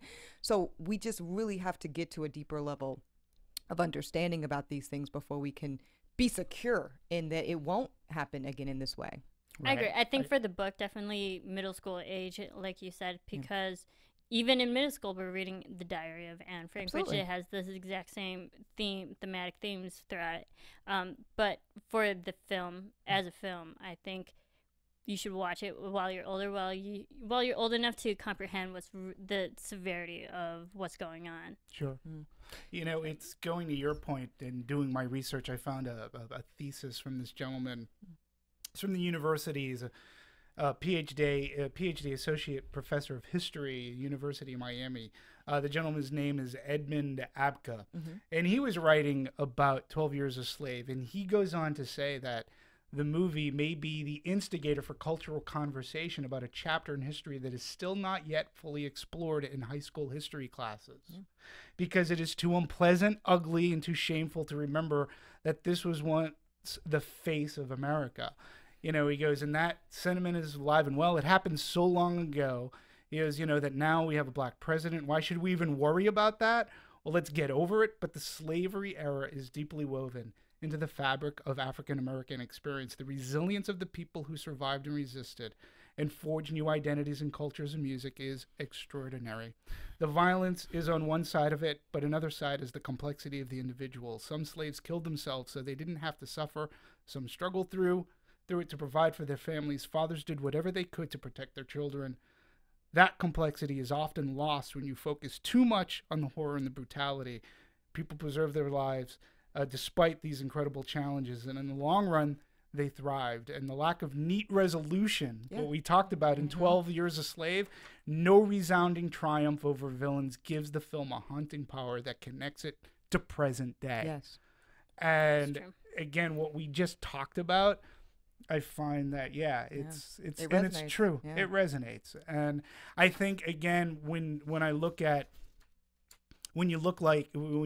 a Solomon, he can symbolize the everyman. Like you don't, again, I don't want to be misunderstood, but because it is a part of American history, and I was born and raised in America, and to have this depersonalization, to be stripped of identity, he does stand for the common man. And it, to me, it goes above race and color. I mean, this is just a horrible, atrocious thing. It's also a love story too. I mean, a love story of a father's Sure. unrelentless love and commitment to his children and his family. And I think that's so important and powerful for us to see today, because we are currently living in an epidemic of times where more children and communities of color are born without their father than with. And generally, even if we open that up to include Caucasians, certainly no time in history have there ever been more fatherless children in this country. Yeah. And so it's important to see that that's not the norm. That's not the tradition of any of these cultures, that we are just at a new crisis point, and we need to go back to the love and the commitment of men like Solomon. And that's really important. Yes, and I was so happy that Solomon, he finally regained his freedom. And a little bit about his freedom, you know how he had Bass's help to write the letter and send it out, but in the movie it showed it only took a small amount of time for him to regain that freedom after the conversation, but in reality it took months. Oh, I figured. Yeah, it took months because he had Bass write and send the letter in August.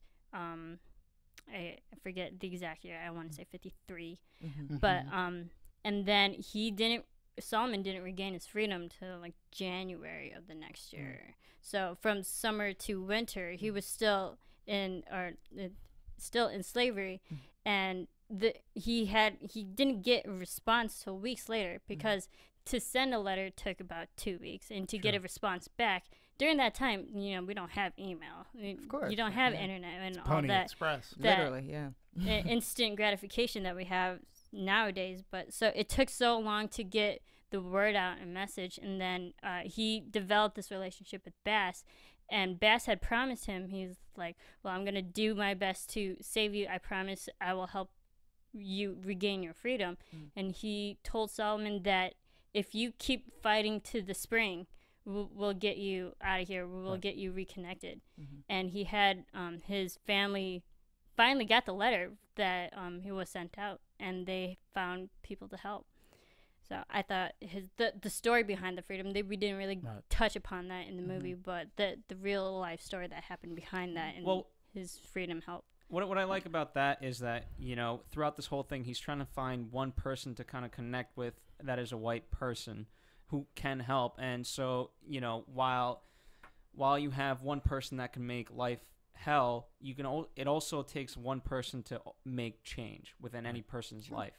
And so while it's obviously while the victory within the movie is not great, it doesn't help everybody. It's a small victory, and it's a message that you can take away. And you can help. Yeah, absolutely. And we mentioned that like men were the reasons why he was into slavery, but it was man that helped him get out. Right. Yeah. So and definitely the last scene when he's finally reunited with his family, his children all grown up. That's when I really got choked up at the end, and I just had to sit there and like absorb everything that just happened. I found it interesting that this movie okay, so the title gives it away. It's 12 Years a Slave. So this is encapsulating 12 years. There wasn't, I guess there could be many ways to go through this. And I don't know how it was in the book, but the movie never gave us a time reference outside of 1841 and all the stuff on the plantation. There were some scenes where you saw him trying to notch things, but as an audience member, I never had. I just knew that this was a very long time period that it was going on, and I thought it was an interesting choice because sometimes in movies they'll put up a title card saying like year 2, right? Year 5, year 8.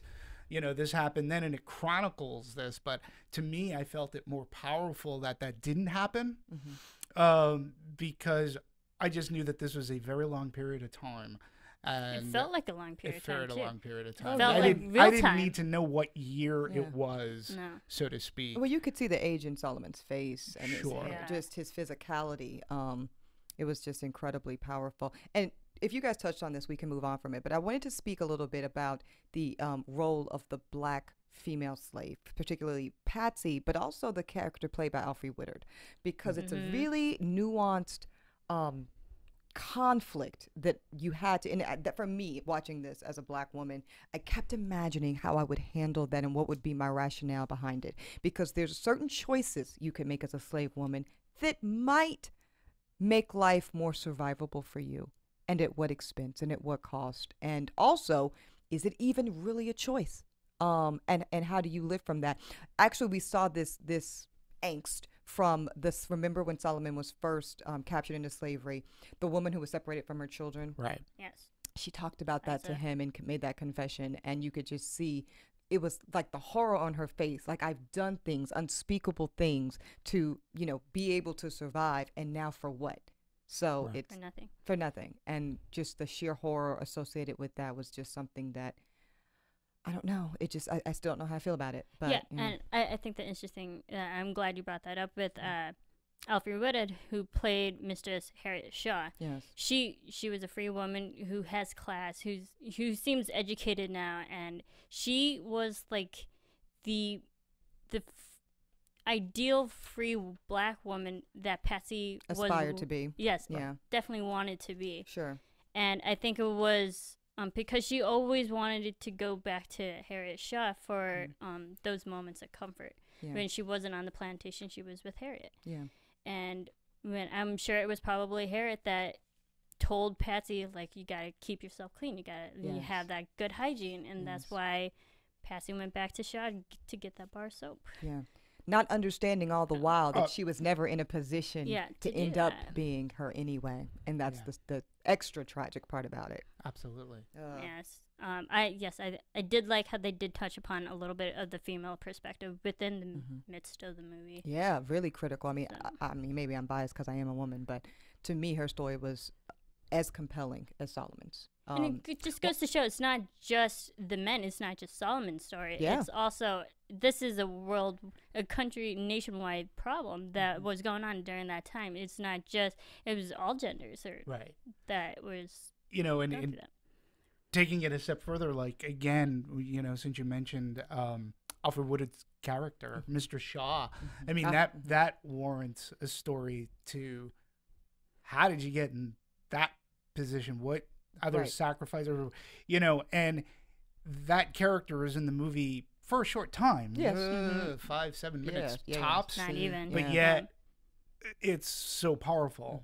And it says a lot. And to your point with Patsy, it's just, I mean, her character, that the Alfre Woodard character, Mr. Shaw, could warrant a story if it were out there, And she's honest. She's an honest version of that, because we've seen that kind of glamorized black mistress in the slavery era many times. Some would even say we saw it in Alexander's Queen, in the Judgment. And people are very critical of that, with obvious reason, when you start to glamorize that role. But she's honest. I've paid a high price to not be beaten, and it still is a horrible experience, but it's better than the alternative. Right. And I liked that it didn't over glamorize it in that way. Yeah, and maybe question how Harriet was freed, and she was I guess she was married. Yeah, I mean, And- as married as you could be and- interracially at that time. Yeah, and Yeah. that's what makes it interesting because during the slave, women were treated horribly during that, and they were raped and they were married and forced into marriage by so many masters. It made me question: did she marry someone out of force? It made you Or- question it, yeah, Marissa. Oh yeah, yeah, she it's did. like Yeah, she had to that, marry. Yeah, that was her but only to- option. Was it to save herself from like sexual prosecutions and all that? Oh, I'm So- sure that and the beatings, because remember she The had that beatings, great yeah. line where I haven't gotten whipped in so long, and she Right. was so proud of that. Yeah. Yeah. But But they subtly touched upon that. I wish they would have made it a little bit more clear. Yeah, because that's what I say. It's very that- nuanced. We know she's that free, but distinction. what exact What did that journey look price? like? And Yeah. again, get free. I just took it as she's only free to an extent. Oh yeah. Yeah, You know, Oh, yeah. I mean, again, the word but she freedom. married just to get out of prosecution. And she So- felt lucky to do that. I mean, because Absolutely. there were so many slave women that were still at the hands of sexual persecution, still Yeah, raped. I mean, on a nightly basis. We saw with Patsy, and they didn't walk around in dresses and Right. stuff like that, and have servants and things of that nature. So, Mhm. just a sad existence. Yeah. Yes, and definitely. Let's talk a little bit, really quickly, about the music that was Sure. used. This Hans Zimmer, obviously. Fantastic It- score. I liked how it wasn't throughout the whole movie because there were a lot of moments where there was just pure silence, and they used the silence really effectively. But then in some moments there, you can hear the undertone score of Hans Zimmer, and I can tell right off the bat it was Hans. Mm-hmm. It sounded really like Inception to me. Yeah, really. So, like his well time planned, score. large. You know, I'm going to throw it. I mean, I didn't realize it was Hans Zimmer until the end and when I saw the credits. And I was surprised because, well, there were a couple of scenes that were the score, it was like twofold. On one hand, it was very primal. And when it got primal, that really set a dark tone that you just knew something not so good was about to happen when it got that primal. And it then he would turn again to what he did in Rush, where it was sort of kind of subtle. There wasn't anything. To me, Hans Zimmer, I love Hans Zimmer as a composer, as a movie music guy. I think he's great. He does a lot. This year alone, I mean, God, he had Man of Steel, Lone Ranger, Rush. This movie, that's Yeah, 4 so many. movies he's composed for. So it's crazy. He's crazy busy. But usually I associate him. He's very bombastic. He's very in your face. When you look at the Dark Knight scores, when you look at Inception, he's loud. He's loud. Man of Steel. He had over 12 percussionists. I mean, he can be very much in your face. Even Pirates of the Caribbean. And when he can do a Rush or even a 12 Years a Slave, and he can do the very primal and then go to subtle, I thought it was a very accomplished score for him. He's had a fantastic year, and I Yeah, thought that beautifully done. and the music did what it should do. It should help set a tone. It should never overtake Right. Mm-hmm. a scene. It should only add an atmosphere, and be some way. Complimentary. Like I said, It wasn't complimentary. competing with the Correct. dialogue in any way. Complimentary is the perfect word. Thank you. You Exactly. I do admit there was one moment. I exist. Yeah. I do. Okay. I do admit there was one moment where it did take me out of the movie because I did realize it was Hans because it Ah. was so similar, but it didn't bother me.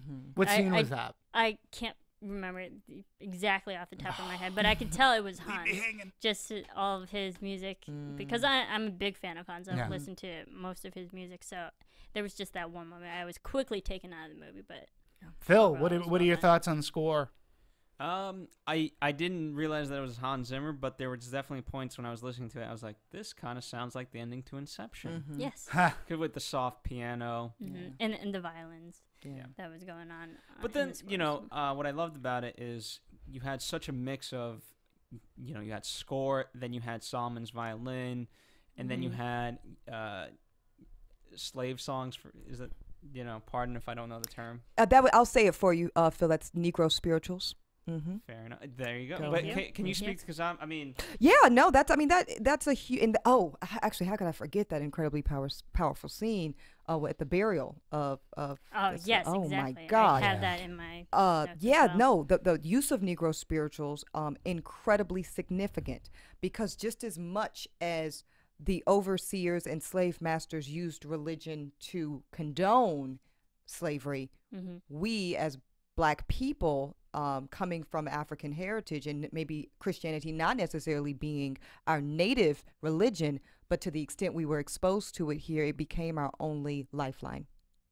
And we held on to it with everything we had. So, yeah, certainly.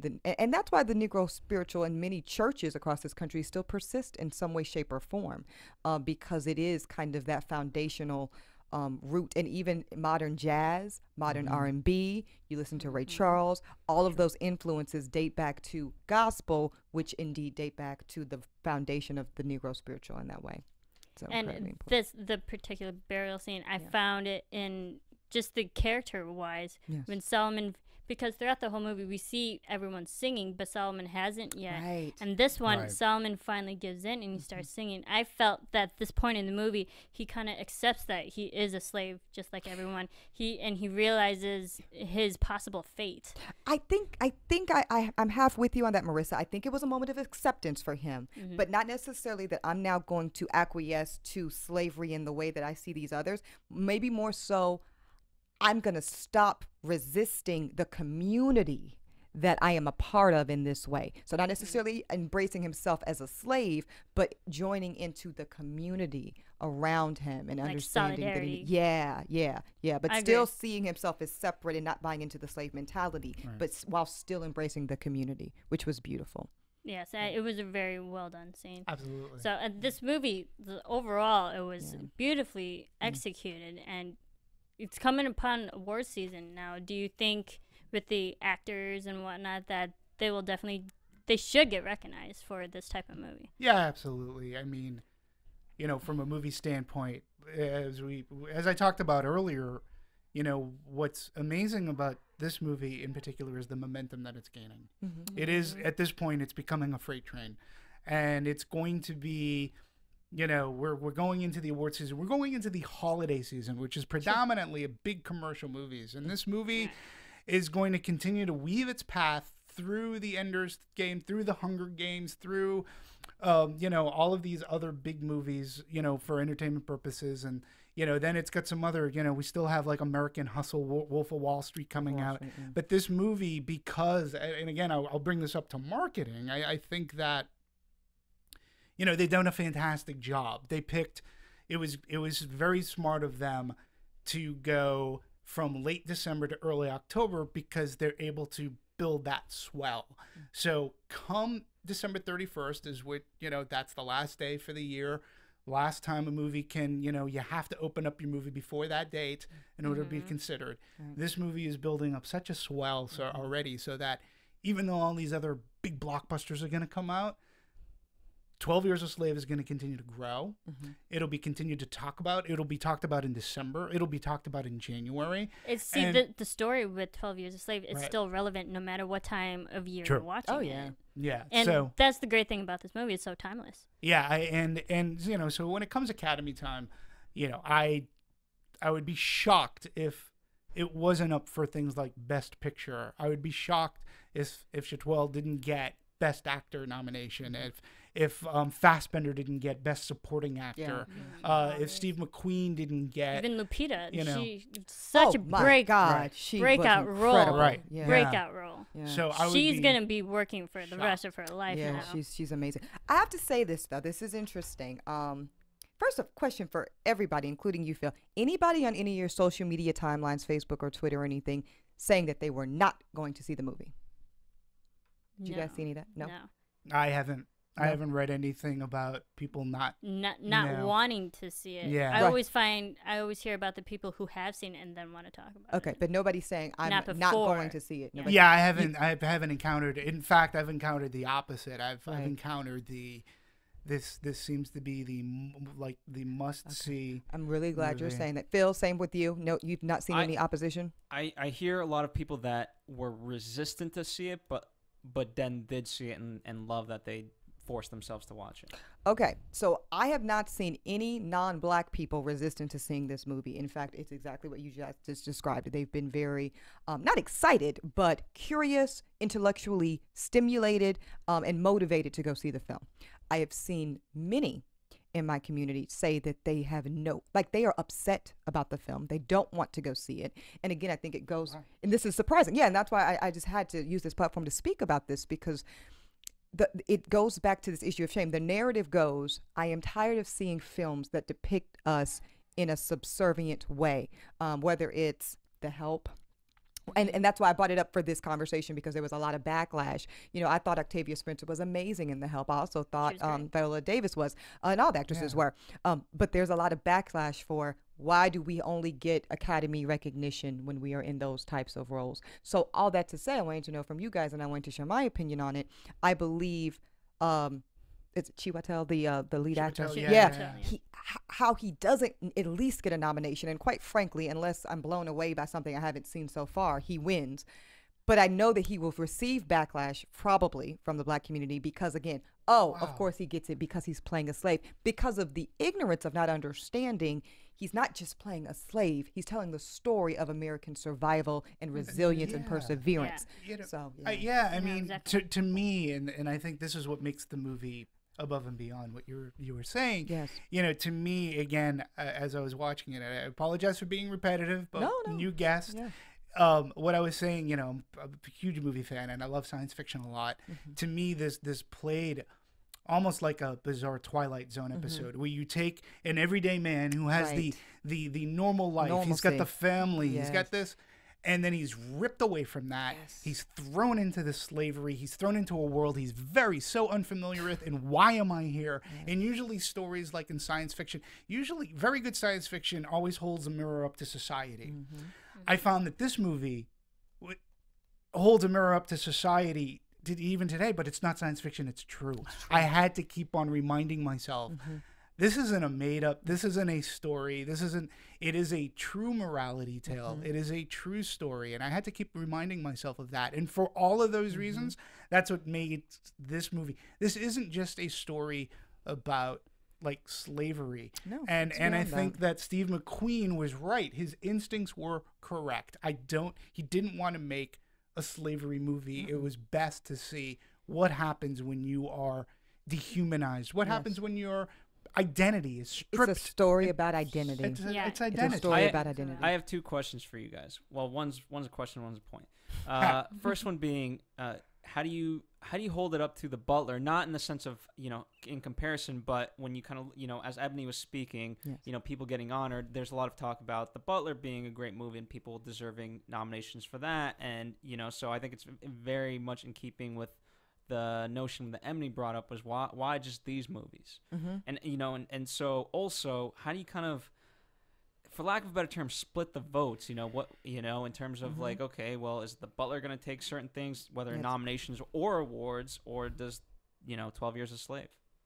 So, and honestly, I haven't seen The Butler yet. The Butler? Okay. Do you see but The Butler? I have not. I do have to give it to the Black community that they are having these movies that are so important, that these are stories that probably would have never been told had someone had the perseverance to tell them and had the platform to show these movies. And I'm glad that they're finally coming out, because we, the people, we need to see these movies. Did The Butler have the same reaction? Yes. Yeah, a lot of people really, literally, I'm just quoting stuff I saw on Facebook, guys. Yeah, no, I'm so tired of seeing, why we always have to be a maid, a slave, or a butler. That's a direct quote. So that's referencing The Help, 12 Years a Slave, and The Butler. But I understand the frustration. So don't get me twisted here. There is a desire for many in the Black community to also see stories of Booker T. Washington, to see stories of Madam C.J. Walker. I was talking about on Boardwalk, to see stories of Blacks who are professionals, Blacks who have a story of prosperity in this country. And because those stories are out there too, and they're also not being told. And so, well, there was the movie that just came out, like, I believe, recently, Red Tails 2, about the Tuskegee men boo, and girl, stuff. no. Yeah. No, I mean, good story, not well done. Yeah, I don't know if but, you saw it. It was poorly done. Yeah. But still, having those kind of movies out, but it's showing the Black community in a positive light, though. Mostly. Red Tails? Yeah. No, true enough. But to Phil's point, how does it? I saw both. The Butler was a good film. I don't have anything negative to say about it, except for to be honest, I was a bit disappointed by the film. I expected more of Lee Daniels, especially coming off of his work with Precious, and even his production of Monsters Ball, whether you liked the film or didn't. I expect him to push it to the edge. Yeah. And nothing about The Butler felt to the edge. In fact, I left the theater feeling, where's the soul-wrenching connectedness that I did feel in 12 Years a Slave? Okay, And, so you you know, felt it. I'm glad you mentioned Monsters Ball, and Yes. I was with Lionsgate when we released that, and for us it was a really big deal with Halle Berry winning that Academy Award, and it, you know, and and being at that time, Lionsgate was a much different entity than it is today. So the mere fact that we got that movie recognized, that we got her recognized or helped get her recognized, and the mere fact that she won wasn't about. I mean, it was an amazing moment. So watching the Academy Awards and again when you talk about positive, and she was fantastic. You know. Her acceptance speech? Yeah. Oh, She of course. was- She's amazing. Yeah, Halle and Berry. But a lot of people, and- a lot of backlash. There again, a Yeah. lot of backlash. I mean, there are people to this day that will not even acknowledge her win. Double-edged sword. Really. Yeah. Well, also, you know, Go ahead, Phil. you know, Kerry Washington, there was a huge debate about whether she should have gotten something at the Emmys for her, role in Scandal. Right. And, you know, it's ironic enough that Chevonne actually, our earlier guest kind of shed some light onto this. Yeah, she's doing a great job, and she's opening up the doors for black actresses. But look at who she's portraying. The only, she's sleeping with a white man on TV, and that's her claim to fame. You know what I mean? As a character. That's the That's going to always be the argument. I actually don't buy that personally, because here's the deal. It's a story. It's a fiction. Get over it. If you don't like it, quite frankly, you know what I mean? It's like, I'm so sorry that there's not a special formula that is the perfect black role for us to get acknowledged for. Kerry Washington's fantastic in the role. There's been other black women who've slept with white men that aren't and shouldn't be nominated for a damn thing. Sure. And so that's just the way the cookie crumbles. But I've heard that too, Phil. I've heard that too. But that's true. So I just hope that this movie does get the recognition it does deserve, because it was really well done. Yeah, and if it doesn't get a nomination, then shame on Hollywood. I think it'll get nominated for sure. For Best Picture. Oh, absolutely. Yeah. I mean, how can Definitely it not? Best I mean, Picture. again, Best Director. absolutely. Yeah. So Well, I'm sorry, Phil. Let me ask you this, Demetri, Yeah. because you're so inside on the politics of all this, to a degree. Let me ask you, because, screeners are sent out, Yep. people go on family vacations, Sure. and they go through these, quote, right before nominations happen, Sure. and, what's a white family going to watch? Wolf on Wolf of Wall Wall Street, Street, yeah. or 12 Years a Slave, It's a great question. The screener program, for the Academy, it's a prestige thing. I think getting 12 years, when that shows up in the mail, it's a prestige thing. On the family vacation, it may not be the family vacation movie like, hey kids, let's sit down and watch 12 Years a Slave, but I do think it still will be watched via screener heavily, because you won't be able to avoid it. Turn away from it, yeah, you can't, and you're not gonna, to be a responsible Academy member, how can you not? Now, I'm a big fan of going to the movie to make your judgments about this. I feel 12 Years a Slave. Yeah, it'll be a big quote unquote get when it comes time to screener time. But you're right. I mean, they're not going to show it during the family ski vacation in Aspen, but it will be watched, and I think, dare I say, I think it'll probably be passed around a lot too. I think it'll be, Well, I sure hope hey, so. well, yeah. I mean, it's not going to perpetuate the movie business, which I would much rather them go to the movies to see the movie, but it will be, hey neighbor, I just saw this movie, and so, and again, when you talk about groundswell, this kind of talk that we're having, it's not unlike what everybody else who's seeing this movie is having too. The movie forces this kind of a conversation, which I think for movies is fantastic. It's why we do this show. So the screener program will perpetuate hopefully people to get out, and because the good word of mouth, and to the point of it's not a typical slave story.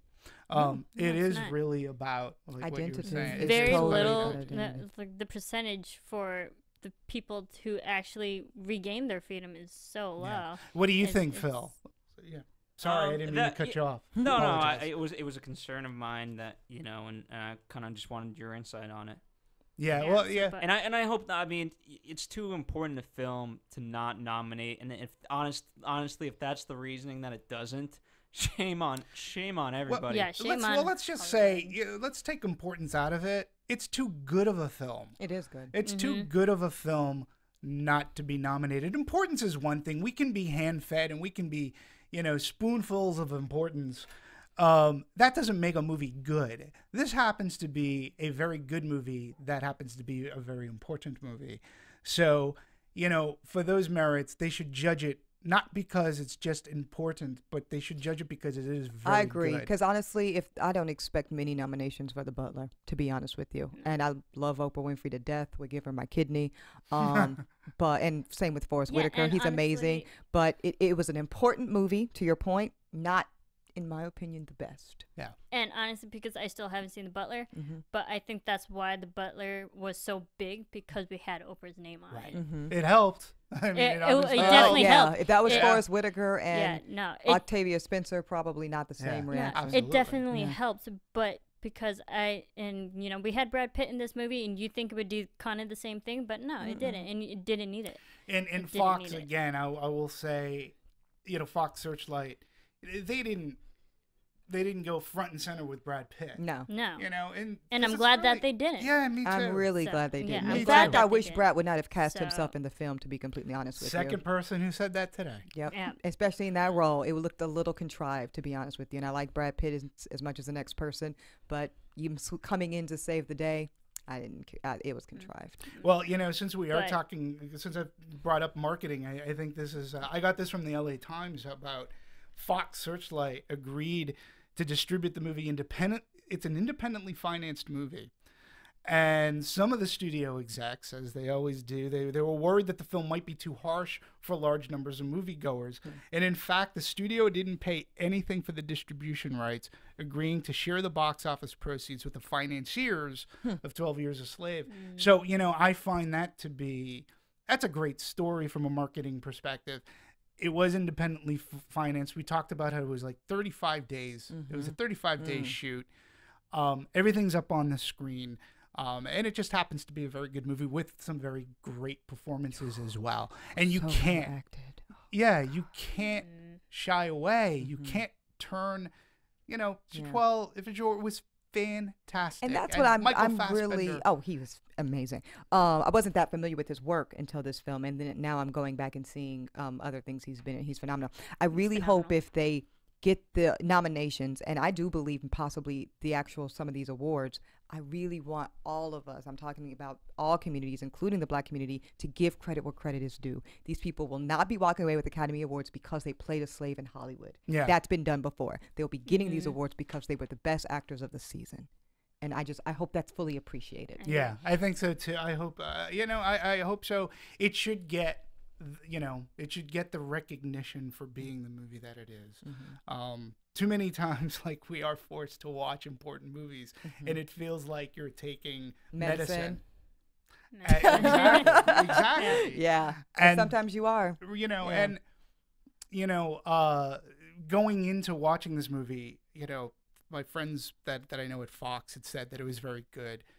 It was getting pressed by the film festivals that it was in, so this buzz was seeing. So it was a movie that I want to see this movie. And yeah, I want to see more Steve McQueen's movies I wanna after see this more Steve one, McQueen, and too. because he came off of Shame and Hunger, and just seeing this movie, I want to see his other work. I was like, wow, this was such a mind-blowing movie. I want to see those two movies because I guess he touches upon the harsh stories that are hard to tell. Yeah. But he executes them so well. Well, I can tell you this too, because this is something else, that happens in Hollywood. That the movie is gaining a major amount of traction, and it's a Fox Searchlight film. Brad Pitt produced the movie.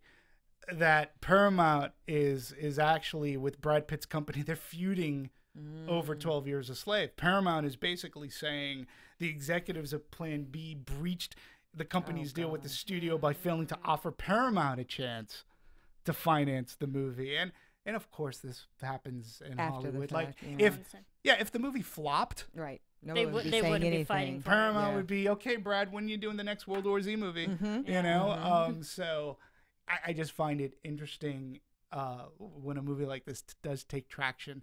When these things happen, you know that the relevance of the movie. Yeah. Really successful. Yeah. That And does. you know, one thing we didn't talk about, Phil, what did you think of the movie overall? We didn't talk about what we all thought of this movie. I really enjoyed it. You know, and please don't. Not too much, right, Phil? No, just kidding. Go ahead. As soon as I said it, I knew I was like, oh, I'm gonna get Isn't that It nice? is the joy of my world to mess with Phil on these issues. Go ahead, Isn't Phil. that nice? Phil loved That's the why you're movie. here. Right. You love that. No, thought it tell me, was a I'm just going comedy. to stop. Okay, go ahead, Phil. No, but you know, as a film, it was very well done. You know, and for me, no matter what it is, even when we did our Captain Phillips dissection, I always love talking movies from a movie perspective and trying to cut out the extra contextuals. And as a movie, it was really brilliantly done. And you know what? I'm gonna go with Demetri. It's well-made movie of high importance. Exactly. Marisa? And the realization that this is based off a true story just makes it all the more real, more important. Why everyone should see this. Yeah. Agreed. What are your thoughts?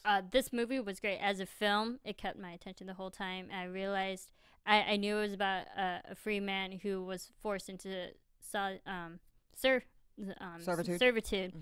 But it was just me watching this whole movie, waiting for his freedom to come back, and it really did pay off in the end. And I do still feel bad that this was such a epidemic problem that so many people dealt with it. Even though he was one of the lucky people who got out of it, it still affected everyone else.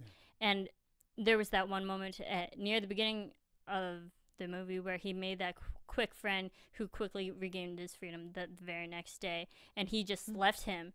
And then Ben Solomon gained his freedom back. He got to say his last words to Lupita and then left her.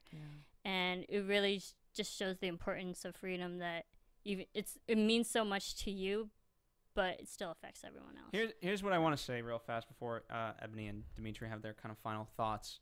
I want to offer this up, you know, for those of you listening, whatever heritage, whatever color, or sexual orientation, male, female, doesn't really matter to me. And, you know, there's still these problems today. But ironically, they're hidden behind such minutia, and because this person said this to me on Twitter, and you know all of this, and so instead of fighting for what's really important out there, we're fighting over such minute things, and no one has, you know, and especially now, right? We talked about the cinematography kind of taking its time and the story taking its time. No one has time because they're going 100 miles an hour over things that don't really matter, and so you know what, guys, just take a moment.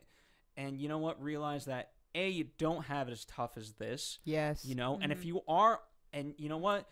In those moments when life is that tough, do something about it. And especially, you know, and I hope that it's not happening to you, but obviously, if you see acts like this, do something about it. Yes. All it takes is one man or woman. Yeah. Yeah. Oppression important, goes Phil. all around. Yeah. My final thoughts. Just again, such a beautiful story about shaping identity and holding on to it. I think it resonates again with me personally, not just because I'm a Black American, but because I feel like I'm a part of a generation who doesn't have an identity, who's lost, completely and utterly lost culturally. And so when I hear stories like, oh, Miley Cyrus is twerking, she's trying to emulate the Black community. Newsflash, that is not Blackness. Twerking is not the Black community. That is not Black culture. This story is beginning to touch on the beautifulness of what it is to be a Black American in this country. And it's not the only story like that. So I encourage filmmakers to have the kind of courage that Steve McQueen demonstrated in telling a story that, again, some people might not want to see, might be reluctant for whatever reasons, but they're important historically in shaping modern identity. Exactly. And as a Caucasian, I don't take claim for Miley Cyrus either. So. Good. Let's No just one get wants that her. off of No, So yeah, yeah, I was just, I think I was. If you couldn't figure out how I feel about this movie already, yeah, I think this was a really good movie, and I do agree with that author from the Boston Globe. I think it is this country's Schindler's List, but above and beyond, it didn't feel like medicine to me. The pacing to it was it's a 2-hour and 20-minute movie. It was paced very well. Technique and craft were beautiful and wonderful. The performances were great. It's a strong film. And it is one that during this season that I think should not be ignored. It will not be ignored. No. So go see it. If You're you watching haven't- the show, you've already watched You've it. already seen it. So yeah, It's definitely a movie I'm gonna definitely tell as many people as I can. Absolutely. I'm making my family watch this. Yeah. I already told them yesterday, you have to go see this. I'll It's a hard movie, but people need to see this. Yes, it's yeah, worth it. I'll say one thing. I didn't think that I'd want to see the movie again. I think I want to see it again too. I wanna see it again. I never see movies again. I do Yeah. all the I do time. all the time. But after I walked out of this, I was like, oh, I can't sit through this movie again. After my research and letting it sink in, I think I could. Yeah. And maybe I'll even look at it with a different perspective, which is the most beautiful thing about movies, and that's why we're here. Yes, and I give it to everyone who was involved in this movie. It's so beautifully crafted and such an amazing story that I have never heard about before, but it really opened my eyes to the harshness of what really has happened and what still resonates today within communities themselves, but it's something that everyone needs to see and be told. So thank you so much for listening to everyone and our discussions about this amazing movie. Where can the people find you? Everywhere, You wanna talk Marissa. about this? They can Even find more. me on Twitter at Eboni_K, EboniKWilliams.com. You can see my political thoughts and whatnot. Catch me on K Talk, AM 1150, Monday, Tuesday, and Wednesday of this week and every other week. All kinds of fun stuff. Excellent. And Demetri, where can we find you? I have a memory like a sieve. We have Anatomy of a Movie email addresses. Phil, help me out. How's that go? Is it D Panos or my name? And then You could try info@Anatomy of a Movie, and then Okay. we'll connect you with Demetri. great. There you go. There And you Phil, have where it. can we find you? Well, you can follow us at Movie Anatomy on Twitter. We do have a Facebook page, so we're really building this brand. And again, thank you to Chevonne Hughes for joining us earlier from Black Hollywood Live's 100% Yes. Real. Great, Chevonne. different Thanks, perspective at this movie. And thank you, Ebony K. Yes, Williams, thank for you, joining us as Ebony, well. for joining us. Oh, wait, can I also shout out Black Hollywood Live's Justices Served, which I host every Friday with my co-host, Oh, yes. Mari. Definitely listen to our sister network, BHL, Black Hollywood Live. Is such a great insight to everything that goes on in And- Hollywood as well. And you can follow me on Twitter and on Instagram at Serafini TV, as well as every other show at AfterBuzz TV, our other sister network. And go to the site anatomyofmovie.com, folks. definitely. Phil, Marissa did a great job putting this together. They allow you to make comments. We want to read your comments. And go to the movies. And then come back, Yes. watch our shows. Talk We're a about it perfect with us. Talk about it with us. Let us know what you think. Thank you very All much. right. Thank you, everyone. We'll see you for the next film.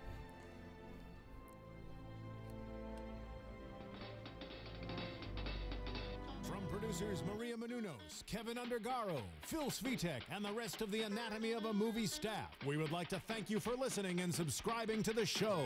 If you have any questions or comments, feel free to email or tweet us. I'm Sir Richard Wentworth, and this has been Anatomy of a Movie.